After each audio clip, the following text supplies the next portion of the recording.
Boom. Good There. morning, hello, good evening, hello to all of you viewers out there to the virtual sailing or soaring GP Grand Prix in Boras, Sweden. And here we are together with Ben, the world champion, the reigning world champion, and myself, Norman. Welcome to another show on this day of May the 13th of 2022. Hey guys. Yeah. Good evening, everybody. Good evening, Norman. Nice to have you here again. Thank you Yeah. for this kind introduction for this evening. And we have some names below, so you can just read it who we are. That's perfect. Yeah, if you don't know, just look at it. Ben, And and Norman. that is the way to go. Norman and Ben. So we are here tonight at the fifth day of the Sixth virtual day. Sailplane. It's the sixth one already. Shh, Ah, Bam. yeah, the sixth day of Boras qualification races right here for the FAI virtual Sailplane Grand Prix. 6 days are done. Yesterday I haven't been here, so Anton did a really good job with you together, Norman, commentating on the race yesterday, and today is another day. So we are here tonight for the 6th day, and very interesting, meanwhile in Poland, of course in the virtual Poland, there's the first training day for the next week's qualification races in Poland in Za. So make sure to have your calendar right here, because the races start on Sunday, this Sunday, and then we are in Poland. Have Right. you ever It been is. to Poland, Yeah. Norman? Have I been In, there? yeah, Right. in real life?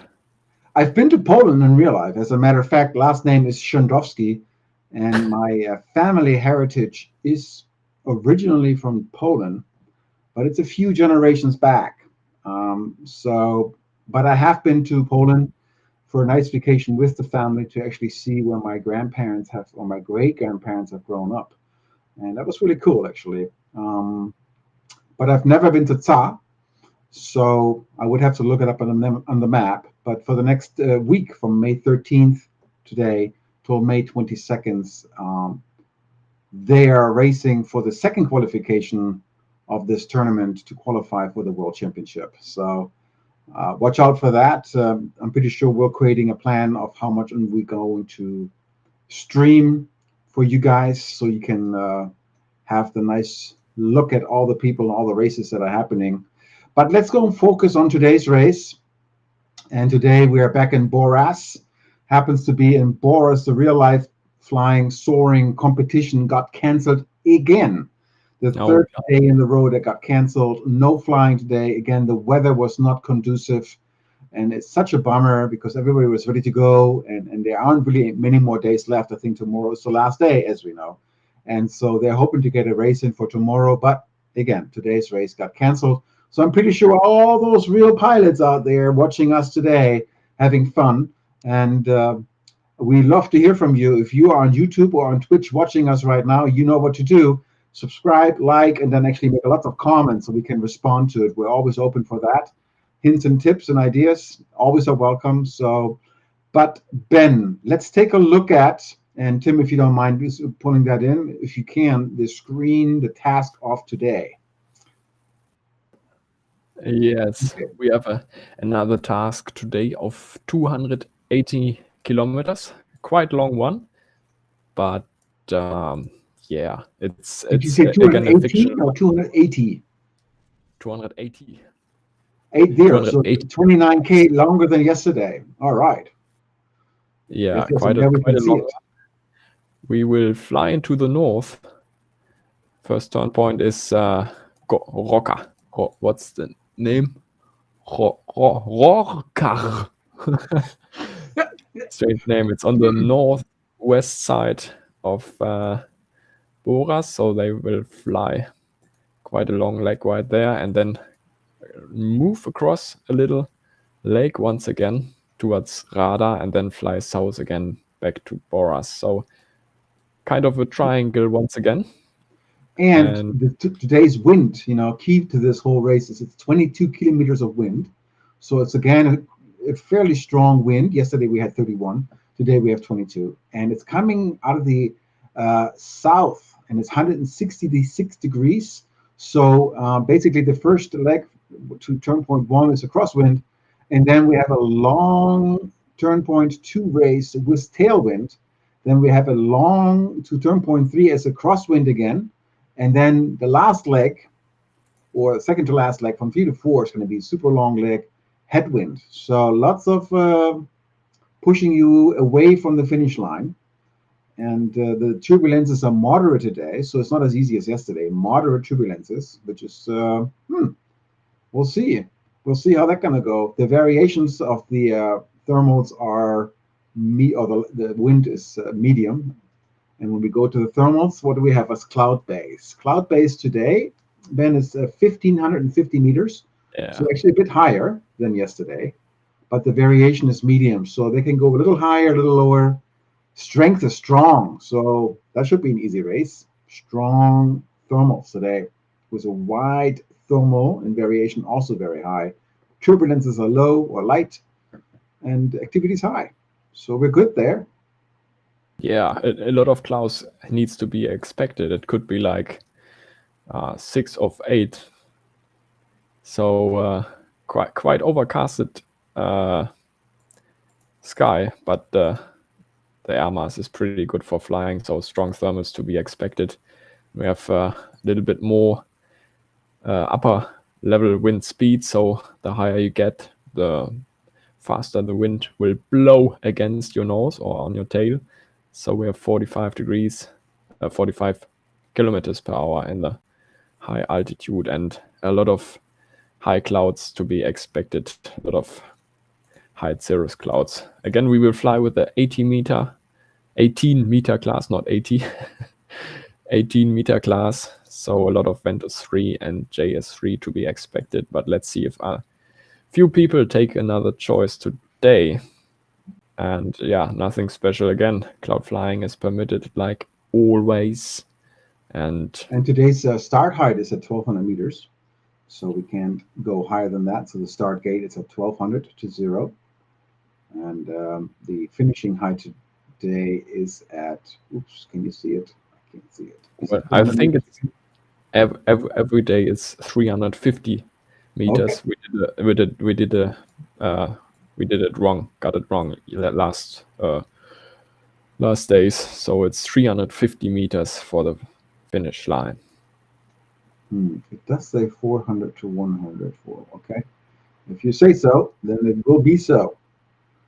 Yes. So that's the briefing for today. Meanwhile, Right. the pilots lined up already in the sky, and we have some time to talk about the race yesterday, Norman. You have been here, and I haven't been here, so I don't know anything. What You don't know happened? anything. Well, let's start off with how the race finished. So let's go to the scoreboard of yesterday's race, competition day number 5, on this beautiful Thursday that we experienced. And there you can see Romeo Victor, Mr. Witold Rasak, once again won the race. I mean, he is leading that leaderboard every day, every stronger. In second came in Jeroen Janen, as well as in third we had Have, and he came in third, the French guy. So we have the podium, Polish, Belgium, and France. And then when we continue down, there's Arne Martin Güttler came in fourth. In fifth, we had Ronnie Lindell. In sixth, we had Arthur Ditsuk. In seventh, we had Thomas Meyer. In eighth, we had Kuba Jastruskiewicz. And in ninth, we had Mahali Knautz. And then last but not least, in 10th, we had Ernesto Doringon, who, as a matter of fact, had many, many problems in the first and second and third day of connecting to the race. He tried so much. He had a ping problem, and then he had a server problem in his town. It's very difficult for him to actually join the race. But these are the top 10, as you can see it on the screen. And yesterday's race was intense because it was very close all the way to the end. There was always a little battle going back and forth, and it would never stop. It's just very interesting to watch. and to see if anybody really would make a mistake. And I think Vitold, in the end, what he did, he always flies somehow this shorter distance, just a little bit. But towards the end, when you come into the last turn points, you don't want to fly too much detours to get to the next cloud. You really want to the last 10 Ks or 15 Ks away from the turn point. As more as you deviate from the turn point, as more distance you put yourself between you and the turn point. And I think that's what Vitold has learned over the years, to do just right, not to deviate more, stay close to course, close to the yellow line, turn to the right if you have to, or turn to the left. And so these little nuances then added up to about a 30-second lead, or 28-second lead to 32 seconds. No, 28 seconds. What am I talking about? It's only 12 seconds. 12 seconds. No, hold on. Sorry, I have to calculate here. 18 and 22 seconds that he led. But also Jerome had a 2-second penalty. So it was basically 20 seconds that he was leading, which is nothing. 20 seconds. You know how long that takes? You can hold your breath that long. So very cool to see. But Tim, if you don't mind showing us the overall results after day 5, that would be a really good thing to do, to see where we are there. And there you can see it. Ben, you want to talk about that, the overall?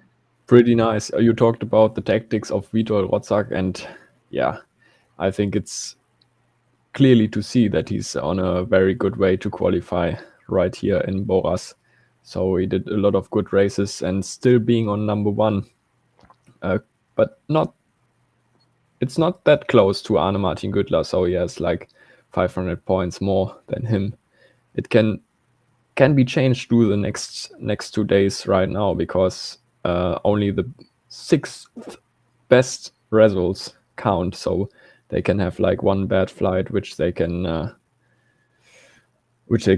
make better tomorrow. Right. I think where really the competition is happening is for the second place, if you look at it, because if you look at the points, 4,140 for second place, and the third and fourth place is 3,680, so 3,700. So it's only 400 or 500 points between second and fourth, and in fifth also very close. So for second place, I think where we have to really watch out, there's still 4 people: Arne Martin Güttler, Thomas Meyer, Arthur Tützig, and Harvey, who are really having a chance to qualify for this Boras qualifier race.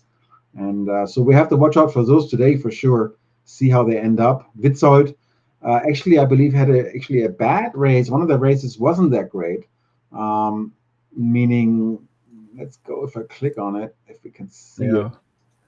Well, he has always above 800 points. There's only 840. So he has really, but still, that's 840 considering 944. Those are really strong scores. So he can cross one out, and he's still strong. And there's still 2 more races, today and tomorrow. So I have a feeling he's a high contender, strong contender for this competition for sure, as we always thought he would. And but the top 5 still have a chance to qualify for sure. Everything below that, they really have to improve in the next 2 days and see what's happening there. So I'm looking forward to that. I think we have a really, really fun competition ahead of us. Yeah, it will be very close about the second place. So we need Arne Martin today to fly very consistent and maybe make a safe result today. And as you said, it will be interesting for these 5 or 6 or 7 guys coming up. We have Jerome with only 4 days counting at the moment, so he had like a few bad scores. For example, competition day 1 was only 388 points, so I think he's not able to catch up, even though he flew some very good races and is in the position number 9 right now. But for today, the chances, or for the overall qualifying, the chances are quite low. But let's see. We saw him doing magic. We saw him do magic the day before and the day before. I mean, like, again, those guys are not to trifle with until the finish line has been crossed. And that's the beauty of this competition right now, that the competition is so tight and so close, and really, really nice. Tim, bring us back to the studio. I think we've seen the top 20 here. I could talk about that all day, but there we are. So the competitors are really competitive, and that's the beauty of this competition. And it's not a not a blowout, even though Vitold is so strong. But there's, hey, you could miss 2 races today, and then what happens? Could land out? We don't know. Even though landing out for him, but I'm not saying nothing. It could happen. No comment occurs on any one of those guys. They really are doing a great thing, and looking forward to today's race. And Ben, what else we have to talk about before we go into this wonderful race today? We have 15 minutes to go around. Everybody's lining up and feeling for the first thermals today. They try to get a feeling for them and how strong they are or how worse they are. We will see later. But they are lining up for this 280 kilometers task. And yeah, Norman, so what with this strong thermals, what would be your tactic for today? Well, since we have strong thermals rather than medium like yesterday, so we're expecting probably with strong thermals 3 to 4, sometimes 3.5 meter average, sometimes even more. So I would say fly long, sometimes leave some thermals behind you because they're not strong enough. So if the variometer is kicking the pants on going up, you might want to turn it. But I think you can go, and with a cloud base of 1,550 meters, I think you can fly about 800 meters, find a good thermal, come back up, fly down, 2/3 of the distance in height, and then come back up. That's what I would do. I would try to avoid all the most of the headwinds and the crosswinds that are your way. Try to thermal the least as possible and go most distance. I would take the risk today for that, especially for the ones who are a little further back. I think they really need to pick and choose your thermal well. Don't just take one because you have one. Take one because they're strong. Yeah, I totally agree with that, as we have the high activity again. So they will find a lot of thermals coming up, but it's always hard to see it with this high cloud layer. You will have very high clouds. It's hard to see where the thermal is below that cloud. Sometimes there are maybe 2 or 3 thermals below, and if you find the bad one or the worst one of it, it's but again, since you have so many that's strong, if you don't get your average of 3.5 or more, don't take it. Look for the next one. And look also, I think I noticed that when you look at the cloud heights, sometimes the cloud is slightly higher. It's a better cloud. In most cases, the higher the clouds, the better the thermal, at least in Condor. Maybe that's something you are talking about. I won't sign for this one, but okay, Ben, don't say no. No, don't do it. Okay. Maybe it's don't listen to me either. What do we know? We're just the commentators here today. So yes. So yeah, that's the day for today. Yes, good talking about. No, let's not give away too many more cookies. Who knows where they end up? Yeah. But also, I like to encourage everyone out there in the YouTube world or in the Twitch world, please say hello to us. Say hello and make some comments. Always tell us what you would like to see or what your predictions are.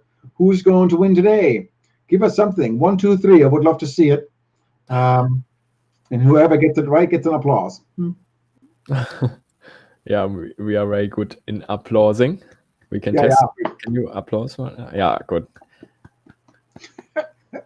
So looking forward to get the comments. And Ben, why don't we do this? You do again the Twitch side, and I do the YouTube side. That's perfect. So then I will start right now. We have one little first chat notice here from Edurigon 2. He says, "Hi Norman, hi Ben." Oh, hello you. Hello, Igor2. He was able to read our nice little names right there and type them into the chat. Thank you very much for chatting with us tonight. Yes, as Norman said, we are happy about every kind of communication with you guys. So please. Our interaction is fun, guys. And we have also on the On the YouTube side, we have Frode Svennegunsen. He sounds Swedish to me. AM will win today. You guys are great. Well, Frode, I Thank you very appreciate much. that. Thank you very much. And AM is not. It's a great guy, Arne Martin Gutler. He is on the top there. So hey, let's see if he's going to take that. Your guest today, Frode. Thank you for that. And hey, Tim, let's go into the game, into the simulation, see what's going on there. And we are looking at Arne Martin Gutler. No other than that, one of those pros up there. He has a height of 1,640 meters.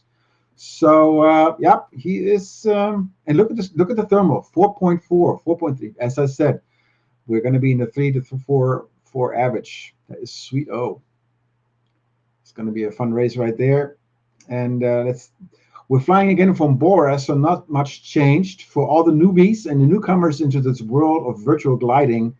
That blue little thing in the distance was that little. Oh, uh, and here we go. We have two towers which are turn points, and that rectangular sphere is the start line.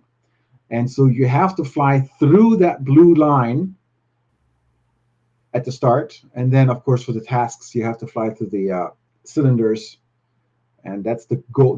What you have to do. So, and we see the rest of the family right there. Everyone is basically ready to go, and we have a keep switching back and forth. I don't know if you see that too, guys, but is it just me or okay? No, there's some technical issues, but I think Timothy is trying to fix them. No, maybe it's just Yeah. no problem. So we hope the technical things will work. Nothing to do about that. But what is interesting at the moment is that Arne Martin Güttler is already at 1,800 meters. So the cloud base is way higher than we were thinking. They have Well, close to 2,000 meters, so they have enough space between the clouds and the ground, because the ground will not be higher than 300 meters here in this area of Sweden. And so they have enough space to choose the right thermals today. yeah, and if you look at the clouds, they're puffy clouds, like really fat clouds, and they will have. And if you're as high as Arne is right now, it becomes hazy because you're so close to cloud base. You can hardly see the next cloud. Of course, we're really zoomed out right now, so it's easy for us to see. But if you zoom in, if you let's say zoom in on Timke from this position, Tim, if you don't mind, from behind, so you can actually. No, it stays the same. Okay. We can't really see when you're sitting in the cockpit and you're up so high. It's not easy to see where the next cloud is. You can orientate yourself a little bit on the shadows of the Earth. You can see the shadow of the clouds on the Earth base, but since they are so thick and wide, maybe you will fly under a cloud and don't find it because it's so wide. As you said, there might be a weaker one here, a stronger one there, and it's going to be a toughie to find the best one for you with these big clouds that we have today. Yeah, definitely with this.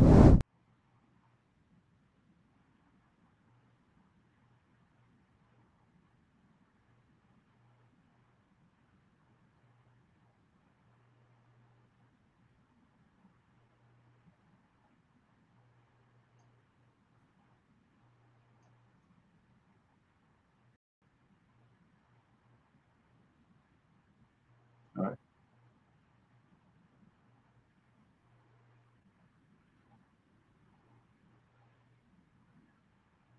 Messy to see where the thermal is below. So it's not that easy today to find the right lifts. But of course, if you fly just straight and find your way, I think you're on the good side. So flying straight is the key, huh? I think for today, definitely, yeah. Maybe using some of these cloud street, especially on the legs where the wind is directly from behind or directly from ahead. I think you can find some good streets there, and from there on just circle these +4s or +3.5. We can see his value now going up, and we have 3, 3, 3 meters per second, but he's aiming for this next little new one, I would say. Yeah, there's that one right there in front of them. Yeah, that's the one. So this is the cockpit view that the pilots have when they are flying. And so you have a taste of this right here. He has the autopilot on. He flies a lot with autopilot. And you can also see on the right side, he uses a program called Kotasa. And Kotasa is a helpful program because it gives you the, first of all, the top one is the flaps. And right now he's flying with a flap 2 setting, -2 setting. And you can change that to -1, 0, +1, and he just changed it right there. He's probably going to slow down, and he's going to go to 0, and then +1, +2. And so he has the flap settings right there. The time under it is actually, you can do your own start time for the task if you want to. And then we have these other indications. And Ben, can you explain them to us? Yes, we have some speeds. I have to say I've never used Kotasa really for my own flights, but sorry to interrupt, but since we have today again the ground speed of maximum 170k for the start, for the start, yes. Yes, and so Kotasa will help you right there because it gives you the ground speed as well as the airspeed. So it's very helpful. You know, if you want to fly over maximum speed on the ground, you have those indications right there, as well as the airspeed. Yeah, on the right side, there's the water tank indication. I've never seen that in a real glider, of course, but yeah, you can have it right here with the Kotasa, and you have the virtual horizon on the horizon. It shows the wind in direction to the plane, if I'm right. Yeah. So it's a very helpful tool, especially when you're flying on the ridges and stuff. It's a very helpful thing if you're on the leeward side and on the windward side. And so Kotasa, I personally like it. It's an add-on that you can add to the computer program if you want to, for future references. And it has helped me in many, many cases. If you've never flown with it, what do you use? You use XC-SOAR or LX800 or 8000 or something, or what do you use? No, I just use the inside the cockpit things in Condor. So as I said, I fly in the virtual reality glasses, so Impressive. I can't really see outside of the cockpit. So the only thing I can see is what Tim sees in front of him, the cockpit of the Ventus 3, for example. Okay. So here we are. We're almost less than 3 minutes away to the start, and I think people are getting ready to line themselves up for the perfect start. Remember, we only have 1,200 meters at the start line, and some people are cruising around at 1,700, 1,600, so they have to kill a lot of height to be able to get to that 1,200 mark. And don't be too fast, so I can see probably a lot of flap action or air brake action before they're hitting that line, hitting it just right, and then full force, full throttle once you pass it over to the next cloud and get your next thermal, go back to cloud base, and then let's see how the horses go. Yeah, the horses are ready. The horses are packed with water. So we have, again, 48 kilograms per square meter within these 80-meter class planes. It can be put more water into the wings to get to extend the polar or to fly longer distance at a higher speed. And the reason why, guys, if you have water in the wings or water on board, that creates weight, and weight creates energy. So if you have more weight moving forward, that energy is being turned into your favor, especially when you have strong thermals. If you have really light thermals, it takes you more time to get up with that extra weight. So you might want to consider not having water on board. But in general, with more weight, more energy, and you can fly faster and longer distance.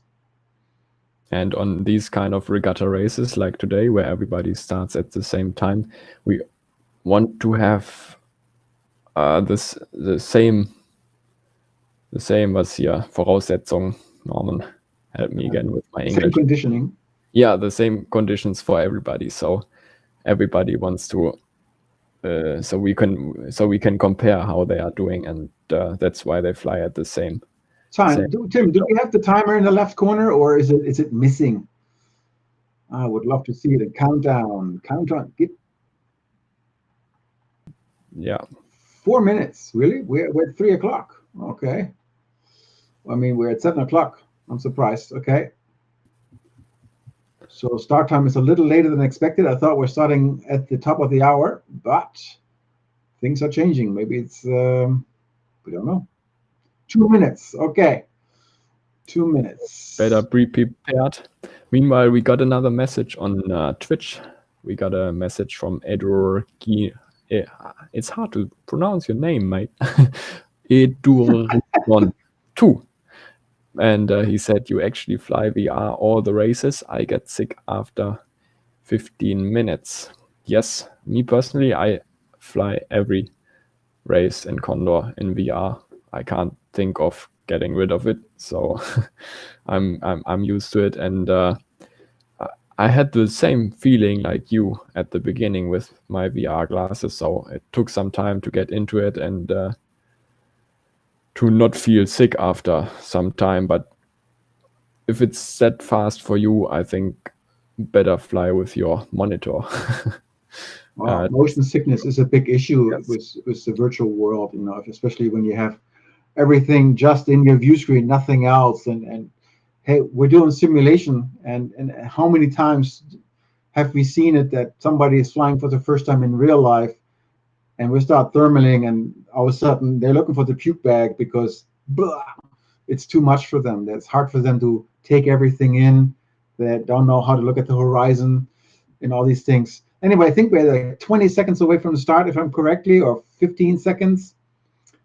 Yeah, we are close to the start, and Yannis Teteris is already lining up here. And look at all the people on the other side. Wow, they are really on the Jen is on the left side of the course, and everyone else is going to the center of the course. This is going to be tight, guys. I want to say, I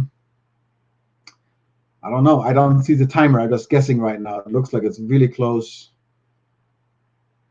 10 seconds, maybe 20 seconds. They're close. The first one should be Yamo, which is who is directly in the middle of the sector.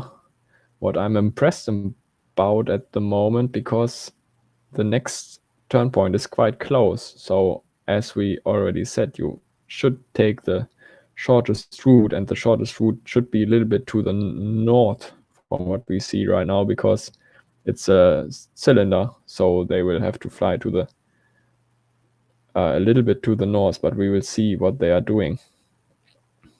So what most people do is you can see some people pull up right after the start line. Oh, look at that. It seems like Victor, Vitold, and all of them are they're thermaling already. They took the first cloud right away, going back up. It might have been a really strong cloud. And so they're not using much of the velocity that they created with that high speed they were flying. Interesting strategies right from the get-go. Interesting. Yeah, it's very interesting, because we have a tailwind section afterwards, so I'm not sure why they should use this crosswind right now to get up. I think they can make it to the first turn point easily and then just circle with tailwind, but maybe the thermal has been that good that they decided to use it. Let's see. And here we can see the difference. I mean, KMI is already lower as Meyer, and that is an interesting perspective, because they started about 2 kilometers before, and Meyer is quite a bit higher than the rest of the crew.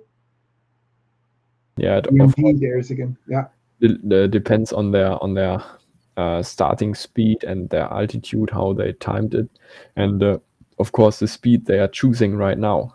So we definitely will see, or there need to be expected higher average speeds through this whole race. So I think if you fly like Stefan, like 190 kilometers per hour, and you get thermals with around 4 meters per second, that's too low for too less speed for today. So I think what Kilo Mike India is doing to speed up, and like Ronnie Lindell down there, this is the first turn, as they say, like in Formula One. This is the first turn, and they're turning to the right and going, and they all do. And some people slow down while they do it, meaning creating a bit of a stick lift.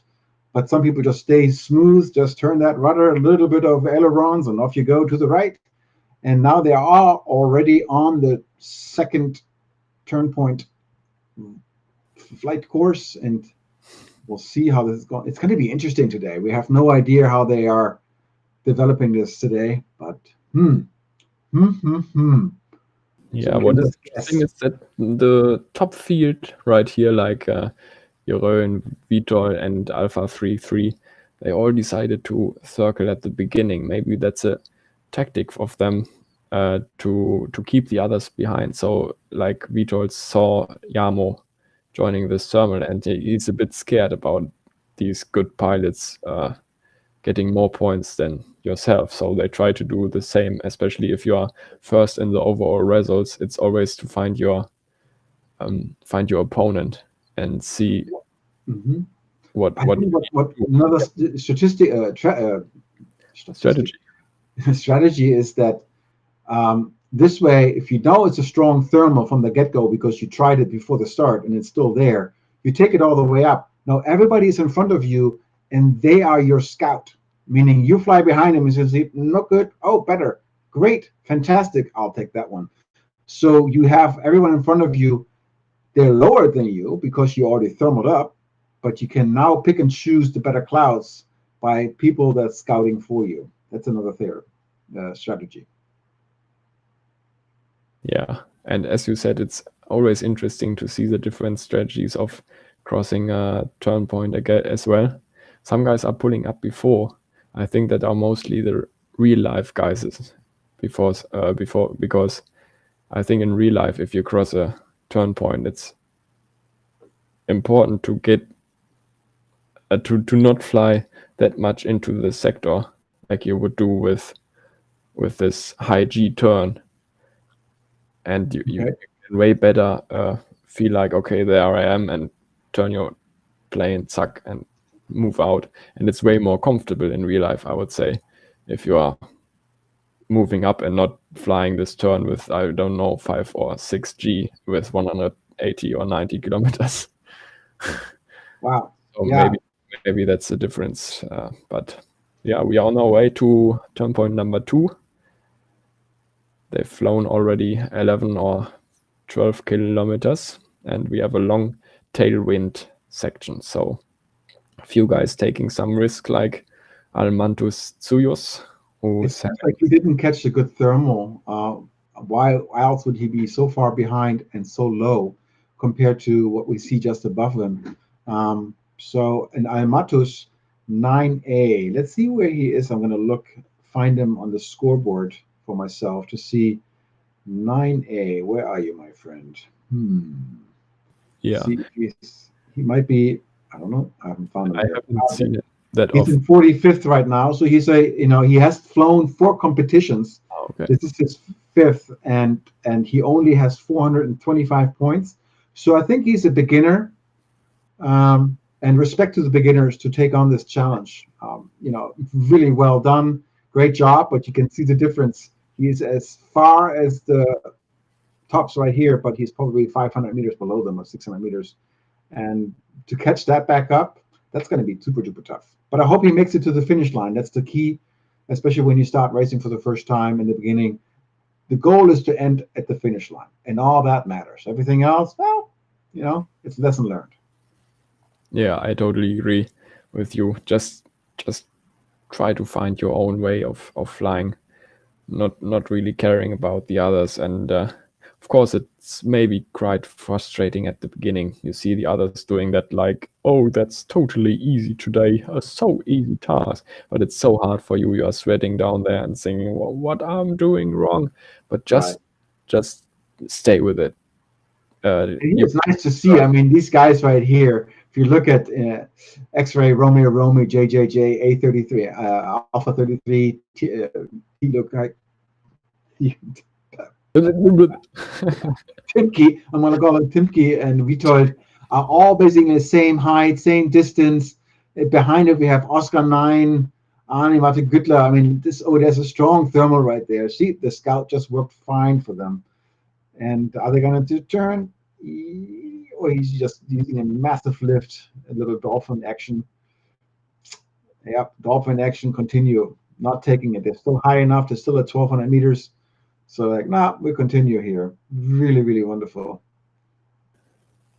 pulling up, and they're flying very high speeds. At the moment, we have ground speed of 240 kilometers per hour with around 20 kilometers tailwind. That's 210 or 220 kilometers. So they are really speeding up this day. Yeah, and it seems like they have their McRady set up really high, probably at 3.5 or something like this. So maybe even more. And yeah, this is the time to learn how to thermal well, meaning center the thermal quickly, because that's how you're going to win this race. Yeah, absolutely. And they are following each other right now. And as you said, they are on such a high level. They can compete against each other, and that's what makes this so much so interesting. Every evening, once again. Yeah, I couldn't agree less. This is absolutely right. And Kuba is back here as well. And is he seems to be always choosing actually to be up front, which is quite impressive. And he's so a risk taker, because last time you said, first time we talked about him, he's like, well, I don't understand why he's not taking his own thing, but he actually is. He's always seemed to be up front. He wants to be up front, and let's see if this thermal is any good. A little stick thermal right there. Turn to the left. And let's see, plus 12, plus 11, plus 10. That's strong. Plus 7, 7, plus 7. That is a very strong thermal. Plus 7. Holy moly. We can jump to Tim's cockpit once again and see what the thermal strength really is. And it's a strong thermal for Cuba right there. He has a nice speed, nice average. And the rest of the family is coming right behind him and like, okay, if he turns, I turn. And TKM is, if we have his view screen, we can see it right there with the averages. But I think we're averaging about 5 meters right now, if I look at that. Yeah, definitely. Very good thermal once again. And as you said, we talked about Kuba already. I was a little bit surprised at the beginning that he's only following. But as you said, he took his own decision and really impressed me on this last Wednesday where we were commentating together here, Norman. And yeah, I like to see his flying style here once again. And at the moment, he's leading. So thumbs up for him. And he picked a very high speed. I saw him flying 245 kilometers per hour ground speed, so around 220 kilometers. So that's very high end, and we need to expect high average speeds today. Yeah, 4.5, 4.4. Okay. There you can see how strong that lift is, and to look to the left and make sure nobody's on your wingspan, or even to look to the right sometimes to make sure nobody above you. But you can see how strong that thermal is. That is a beautiful, strong 4.5, 4.7. Wow. It's even getting better on the higher altitude. So really strong thermals, and they have tailwind, so that's perfect to take, and you can't fly that fast with this wing loading, I think. So they need to fly 220, 230 kilometers per hour or even higher to get the perfect average speed for today. So let's see. The thermal So we saw in the beginning that vetoed and then took the first thermal right after the start line. It didn't pay out, because we see Timke and Kuba and X-Ray, Romeo, as well as Arthur on top, and Jerome as well. So we see them leading, and as TKM leaving right now, the thermal, we see them leading because they still have to catch up a little bit. But that is just the beginning of the race, and we know that the top leaders have a way to get their way. But it's a beautiful thermal, a beautiful gaggle, and Timke left early. Interesting. He said, like, no, I'm taking the next one. So he's becoming the scout. He's looking for the next cloud, and the rest is going to do their thing. Yeah, definitely. And Norman, I need to say to you, you need to look closer to the YouTube chat. We already got 3 messages right there. I was just there and I missed it. Okay, well, let's start off with Stuart. Stuart Henschel, and we know who he is. He actually won one of the competitions, I think day number 2 from England. And good evening, gents. Joining you again after my fourth blue screen of the competition. I don't think anyone will beat that. I'm sorry, Stuart. I apologize. Oh shit. That is a bugger, a big bugger, and I hope that will change for the next competition days because I know you're trying hard to win this and be part of it. And wow, sorry. Next one up is Julian Nitart, and he says hello to you all. Hello, Julian. Hello. And and Frode again, our Swedish friends. How annoying, Stuart. Need to include the PC as part of the DI. Hmm. I don't know what that means, but that sounds about right. Yeah, please write it out. What you mean with DI? And I just saw I did my job on Twitch very bad as well because we have the FAI Sailplane Grand Prix channel saying, "Great to see you both tonight. Enjoy the race, everyone." So thank you very much for that commentary. All Appreciate. right. So the FAI is watching us. Oh, be careful, Norman, what you're talking about. I saw Yeah, you disappearing already. yeah. I mean, Tim, maybe you need to do a little bit of the lighting of my green screen because I'm starting to fade. I'm becoming part of the screen here. I think we. It's it's no problem. It's It's no no problem. problem. Okay. I mean, I thought I'm like lit up I'm like lit up. I can already see you. And we have another question that's perfectly for you, Norman. I want to ask you, it's Fistman Naruto who's asking, do you have any tips for beginners? Norman, you I'm like, okay. I'm looking for a good tip for a beginner. Um, I think we already presented one with staying on it and try to train yourself and see what others do. Maybe try to follow some of the good guys. I think that's something you can do. It's at some point in your Condor career, you need to do your own decisions, but it's very late to do them because the good guys normally do their good decisions, and you can see what they are doing, especially in this rich kind of races. And then it's just for you to keep on it and see, and then find your own ways, and maybe they are better than the ones from the best ones, and then you will be the best one. so for me was I started off playing or soaring on the simulator, and what I did first, I used my mouse and I used my keyboard.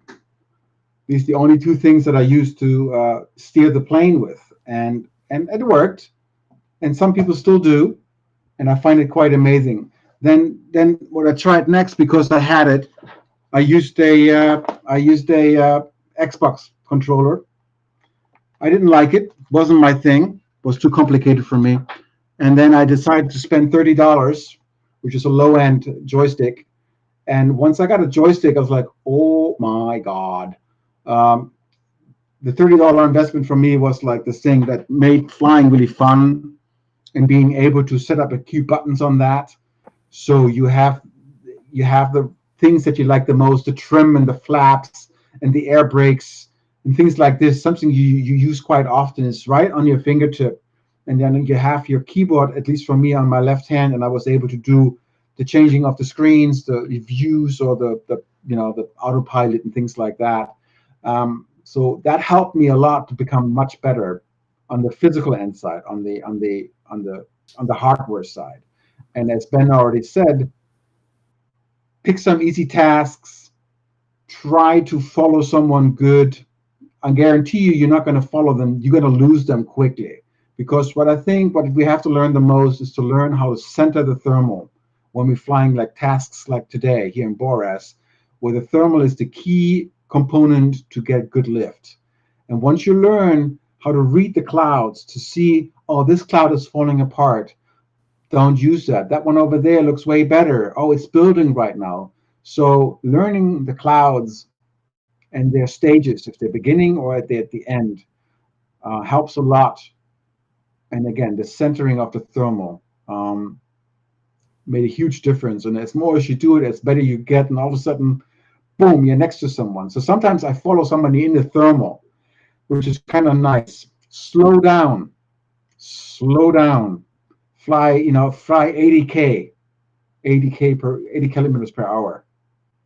In most planes, that's usually a good average, sometimes even 75. Slow down because you're flying fast and you tend to speed up a lot because your thermals lift always wants to make you faster. It does automatically.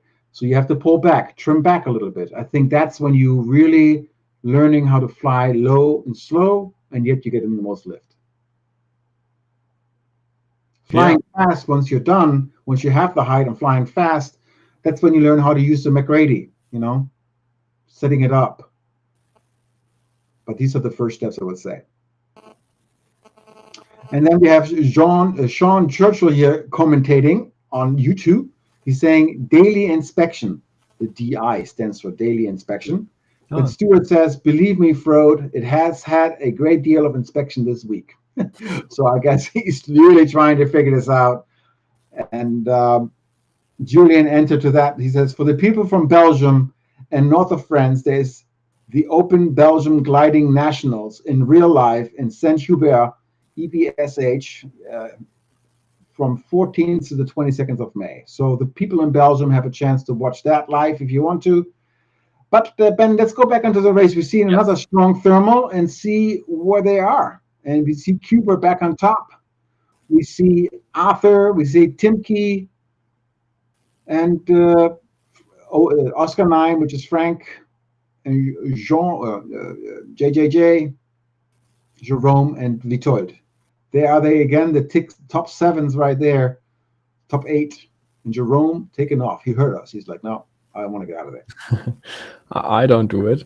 Yeah, I feel like I'm having a déjà vu. So everybody's tumbling again. Same positioning overall, I would say. So no real changes. But what is interesting, because if we have a look at the overall result again, we have Thomas Meyer, Mike Yankee Romeo, who's quite not as fast in front as he would like to, I think. He's just joined the thermal and is far away from leading, and he needs the points against Arne Martin to gain the second place for the overall qualification. Right. And Timke has been trying throughout the competition to be strong. And to my surprise, he's not on the top 5. I was surprised when I checked that over and over because he's such an avid flyer. But right now he is in, where is Timke? He's in far in the, that's the 4th race, 20th, really? 20th. No, that's 20th overall. That's really not strong for Timke. No, he's a very consistent pilot, and I think it's hard for him. I think he's a very good pilot in these kind of wavy, rich thermal combination races where you have like 300 kilometers in South Alps and leave the Alps for one time and then find your way back in. And that's his days. He's perfectly in this kind of races. And in the flatland, yeah, he's not performing as well as we would like to. Expected. Yeah. But then again, everybody has their forte, right? People who live in the northern fields and flatlands, they love the thermal in the flatlands. And then people who live in the Alps or in the French, in the Dolomites or wherever they're, in Italy or in South France, guess what? They love the ridge flying. They grew up with this. This is the first experience they had. The ridges are their thing, and they just love it. For me, for a flatlander, I look at the mountain and I'm like, okay, I rather walk it than fly on it. So, well, that's interesting because it's always have been my dream to fly in a mountain areas. There are some small hills where I live, but you can't say that are mountains, I think. Now from Köln, you probably have to go a little further north to maybe go into the Siebengebirge, or you go further south and then go Schwarzwald. But are there any ridge flying there? Well, I only have the Eifel and the Sauerland, or you can go to Porta Westfalica. That's the Yeah, closest that's ridge the seven. flying we That's the have. mountains. The seven. There we have. Porta Westfalica. That's close to where I come from. Oh, nice. Originally. Yeah, But it's again, I understand that the desire to fly ridges is probably really high. And once I may experience this opportunity to fly in the mountains for real on the ridge, I might change my perspective and says, yes, yes. But in the virtual world, me flying in the mountains, maybe it's my perception, I don't know. But again, I end up way too often in the mountain rather than flying above it or around it. So yeah. You will find your day, Norman. yeah, sure do. I mean, I like it. I like to compete in it, but I always expect myself to like not end up in first because of this the difficulties flying over the Alps, 4,000 or 5,000 meters up high and flying around clouds. Sometimes you're flying through clouds with any visibility, and there's a ridge right next to you. Like, where am I gonna go? There was a mountain somewhere. Oh, And that's a bit scary. I get scared. Literally in the virtual world, I get scared. So that tells you something. be That's how careful. real that is for me. I mean, these lifts, I'm looking at Jerome right here. These lifts that these guys getting are amazing, amazing lifts. And now he's finally turning. And let's see if this is a good one for him to stick with it. He is 1,100 meters. He could still go. No, he actually could continue. No, yep, he is taking it. He's taking it. He's just climbing above the other guys who took slightly different route, a little bit more to the east, but they were higher. And now they have the speed for the next cloud and just passing Jerome right here at this part of the race. But I think Jerome took a more direct route. We haven't followed it quite precise right now, but most of the field, like Oscar 9 and Alpha 33 and X-Ray Romeo, they are now joining Tim's thermal, and I believe it's a good one as well. Otherwise, he wouldn't join it, I would say, because they have Right. altitude. Looks like a strong variation. Various going. Right now it's low. Of course, when we talk about it, it slows down. But there is again 7-8 meters per second. So I wonder how strong JJJ's is compared to TKM. We have, he's still centering it, it seems, because he hasn't found the center because it varies from 2 to 8. So he probably has to move over a little bit. But if I look at Cuba right there, he's above JJJ. 6.8. It looks stronger. Definitely stronger. Oh, yeah. Yeah. And he's still very fast. Wow. Yeah, we have like 20 minutes now or 25 minutes, and they have already flown 68 kilometers. So we expect high average speeds today on their way to turn point number 2, which is a tailwind section. And but this cloud seems to disappear, or there is no cloud above, but there's... It seems to be a brand new cloud. He's already 1,800 meters. It's just developing, so it's one of the stronger clouds. What a lucky break right there. And his average, look at his average. I mean, 7.8. Oh. Yeah, and they really outclimbed Tim, I would say. They are way higher now at this... Yeah, and the cloud is higher. Oh, did I say something about higher clouds sometimes? Brand new, higher clouds? Yeah. Yeah, maybe I sign your contract later. Or your theory. In some cases, not always, but in most cases, I would think if the cloud is higher, and especially a brand new one, the chances are you can gain a little bit of extra time there for you. Yeah, totally. Wow. I agree your point. And Cuba is struggling with this decision rather to go through the cloud of the others or go for a straight line towards the turn point. You see him waving his flag wings from left to right, but now he decided to go for the next turn point or another cloud rather than this one, because he would kill his advantage. He would just fly a little bit cross to the others and maybe get there at the same altitude like them, because they have they have took another route on a shorter one. But now everybody's leaving again, and like Jeroen, sorry, he took his decision already to fly a little bit to the left and face for the next cloud. Yeah, I mean, looking to the left a little bit, it looks like a really nice cloud streak coming their way. Once they get there, and then make a slightly right turn towards the turn point 2. It may or may not play out for him. We'll find out how good this cloud streak will play for them. But they have a really high altitude still, 1,734 meters. So they're going to scrape those clouds and hopefully catch something under them. But I feel like in the last 5 minutes, the field kind of stretched out a lot. They were flying all very close together, and all of a sudden now we're seeing a bit of variation. Some people leave the thermal earlier, some left later. This is going to be, now we're seeing a bit of a, a bit of a early shift in the race. Not that it's the end of the race, but we definitely see a shift, which is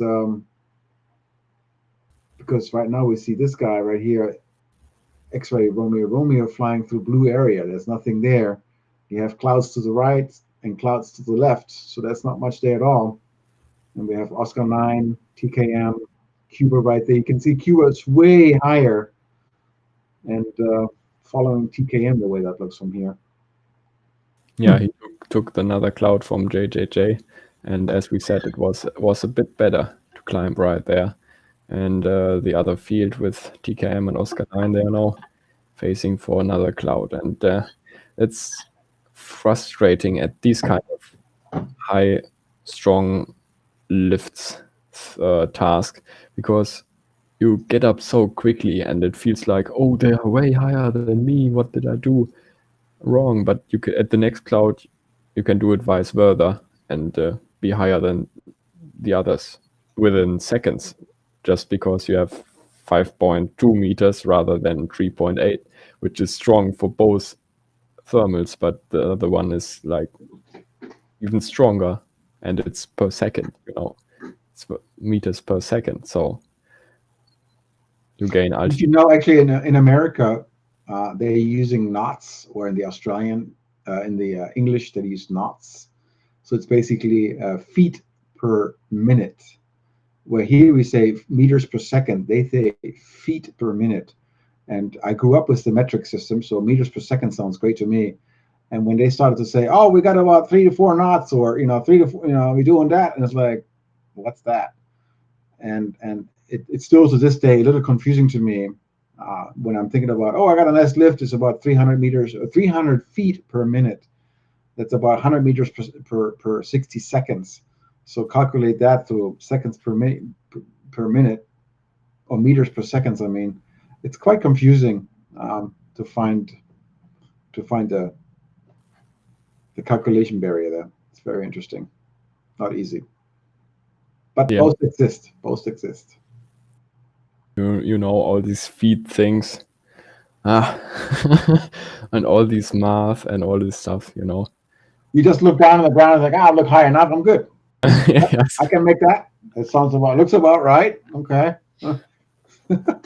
You Right. of course feel your We have Mark Twill right here on YouTube saying 1 knot equals 0.5 meters per second. roundabout, That's as a Faustformel, we say in Germany. okay. Roundabout. That's the number. Thank you, Mark. So sometimes I have some videos taken when I was flying, and I was doing like 600 feet per minute or something like this. So I guess it's a 3-meter thermal, and I was like, this is great, man. I was like loving it, But today we're having these 4 to 5 meter thermals, and I've yet to experience that in an average, and I'm looking forward to those days. In the distance, we can see Cuba right there, KKM, Oscar 9, Frank. They're joining a thermal, and it looks like a strong one again. High speed still. Yeah, looks like a fairly new cloud too. So usually those are like the delicious ones, the ice cream, the cherry on top, the cream of our cream kind of a deal, thermals. See how they play out. I don't see, yeah, we're doing good there. We see Foxtrot 9 there, and then we have JJJ and Victor Romeo Victor coming back into it, but they're not seem to be able to catch up that strong. It seems like TKM this time, Timke proving himself to be a very good pilot as we expected him to be. Very nice to see. Very nice. That's awesome. Yeah, he picked up with Kilo Juliet at the moment. So thumbs up for this. And it was this little undecisiveness from Cuba at the last thermal, what they were leaving. It was a good one. He was on top of it. And then he was, should I go to the right and to the other guys, or should I move to the left? And he was waving with his wings. And that's the undecisiveness with Page, which, gets him into the position right now to get crossed by Tim. Yeah, but they're basically on the same height, same distance. Very minimal change there, or very minimal difference there.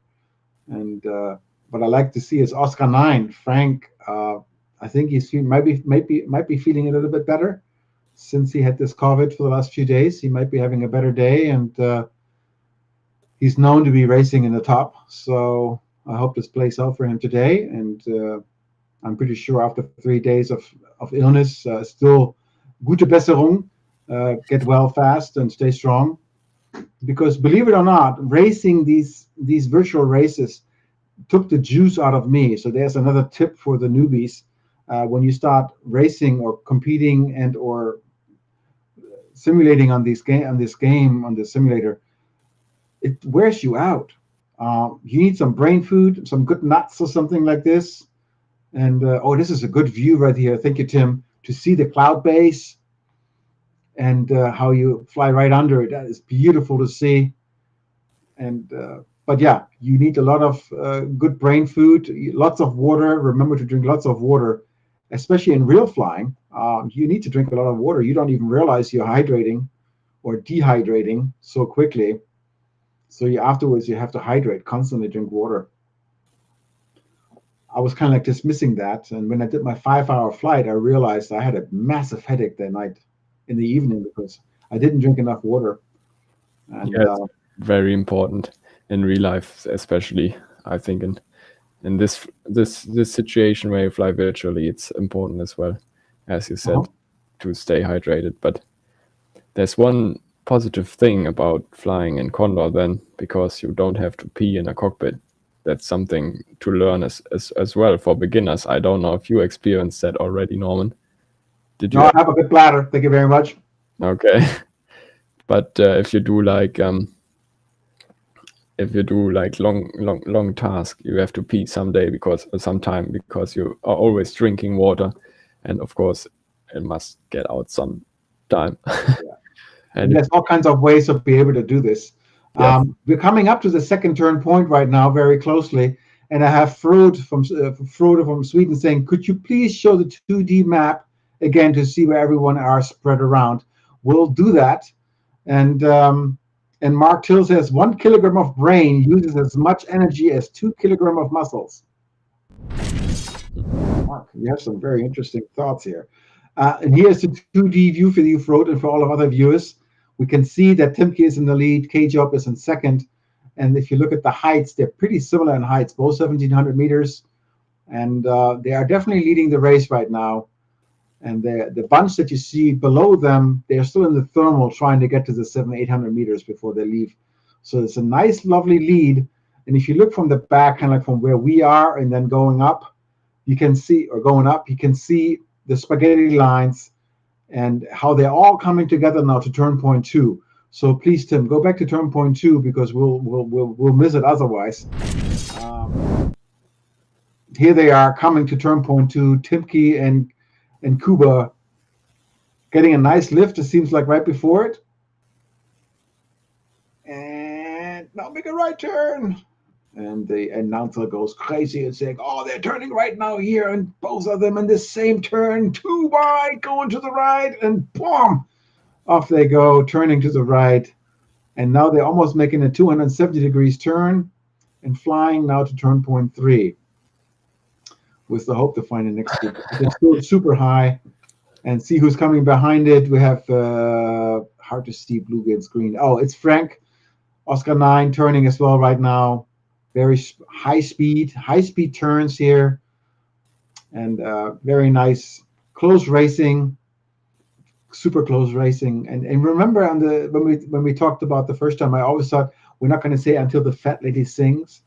I got that from the movie with Will Smith, and it's called Independence Day. I don't know if you remember that movie, but it's one of those classics out of the mid '90s. And as a matter of fact, yesterday it showed up on one of my video streams, and it was like, so I watched it yesterday and got reminded as to how the fat lady came about and smoking a cigar until then, or before, until or when it happens. So it was a nice coincidence that this showed up for me. The fat lady hasn't sung yet, so keep the cigars in your pocket until later. Yeah, it's a good thing, and yeah, we see this second turn point where they are turning right now, and it's not the fat lady, and she's not singing, though that they will do that later after the finish, maybe. Yeah, well, usually they associate it with opera singers who go into the crescendo of the. Yeah. I'm So far from that. what has changed right now? We had the tailwind section, so now they are in a high crosswind. We got strong winds from the right hand side, from the south, and they are moving towards point number 3. So a long way, and it's up to them once again to keep on the windwarded side of the track if they can find good thermals or good line right there. And Yeah, can you talk about that? Sorry, can you talk about more about that, Ben? About the wind side of a cloud and the sunshine of the cloud that usually determines a little bit about where the better thermals are, no? yeah, especially in real life, I'm not that sure if that's in Condor as well, but in real life you have on this situation where we have south wind and we have south sun because it's day and not evening or morning. So you have the sun from the south as well.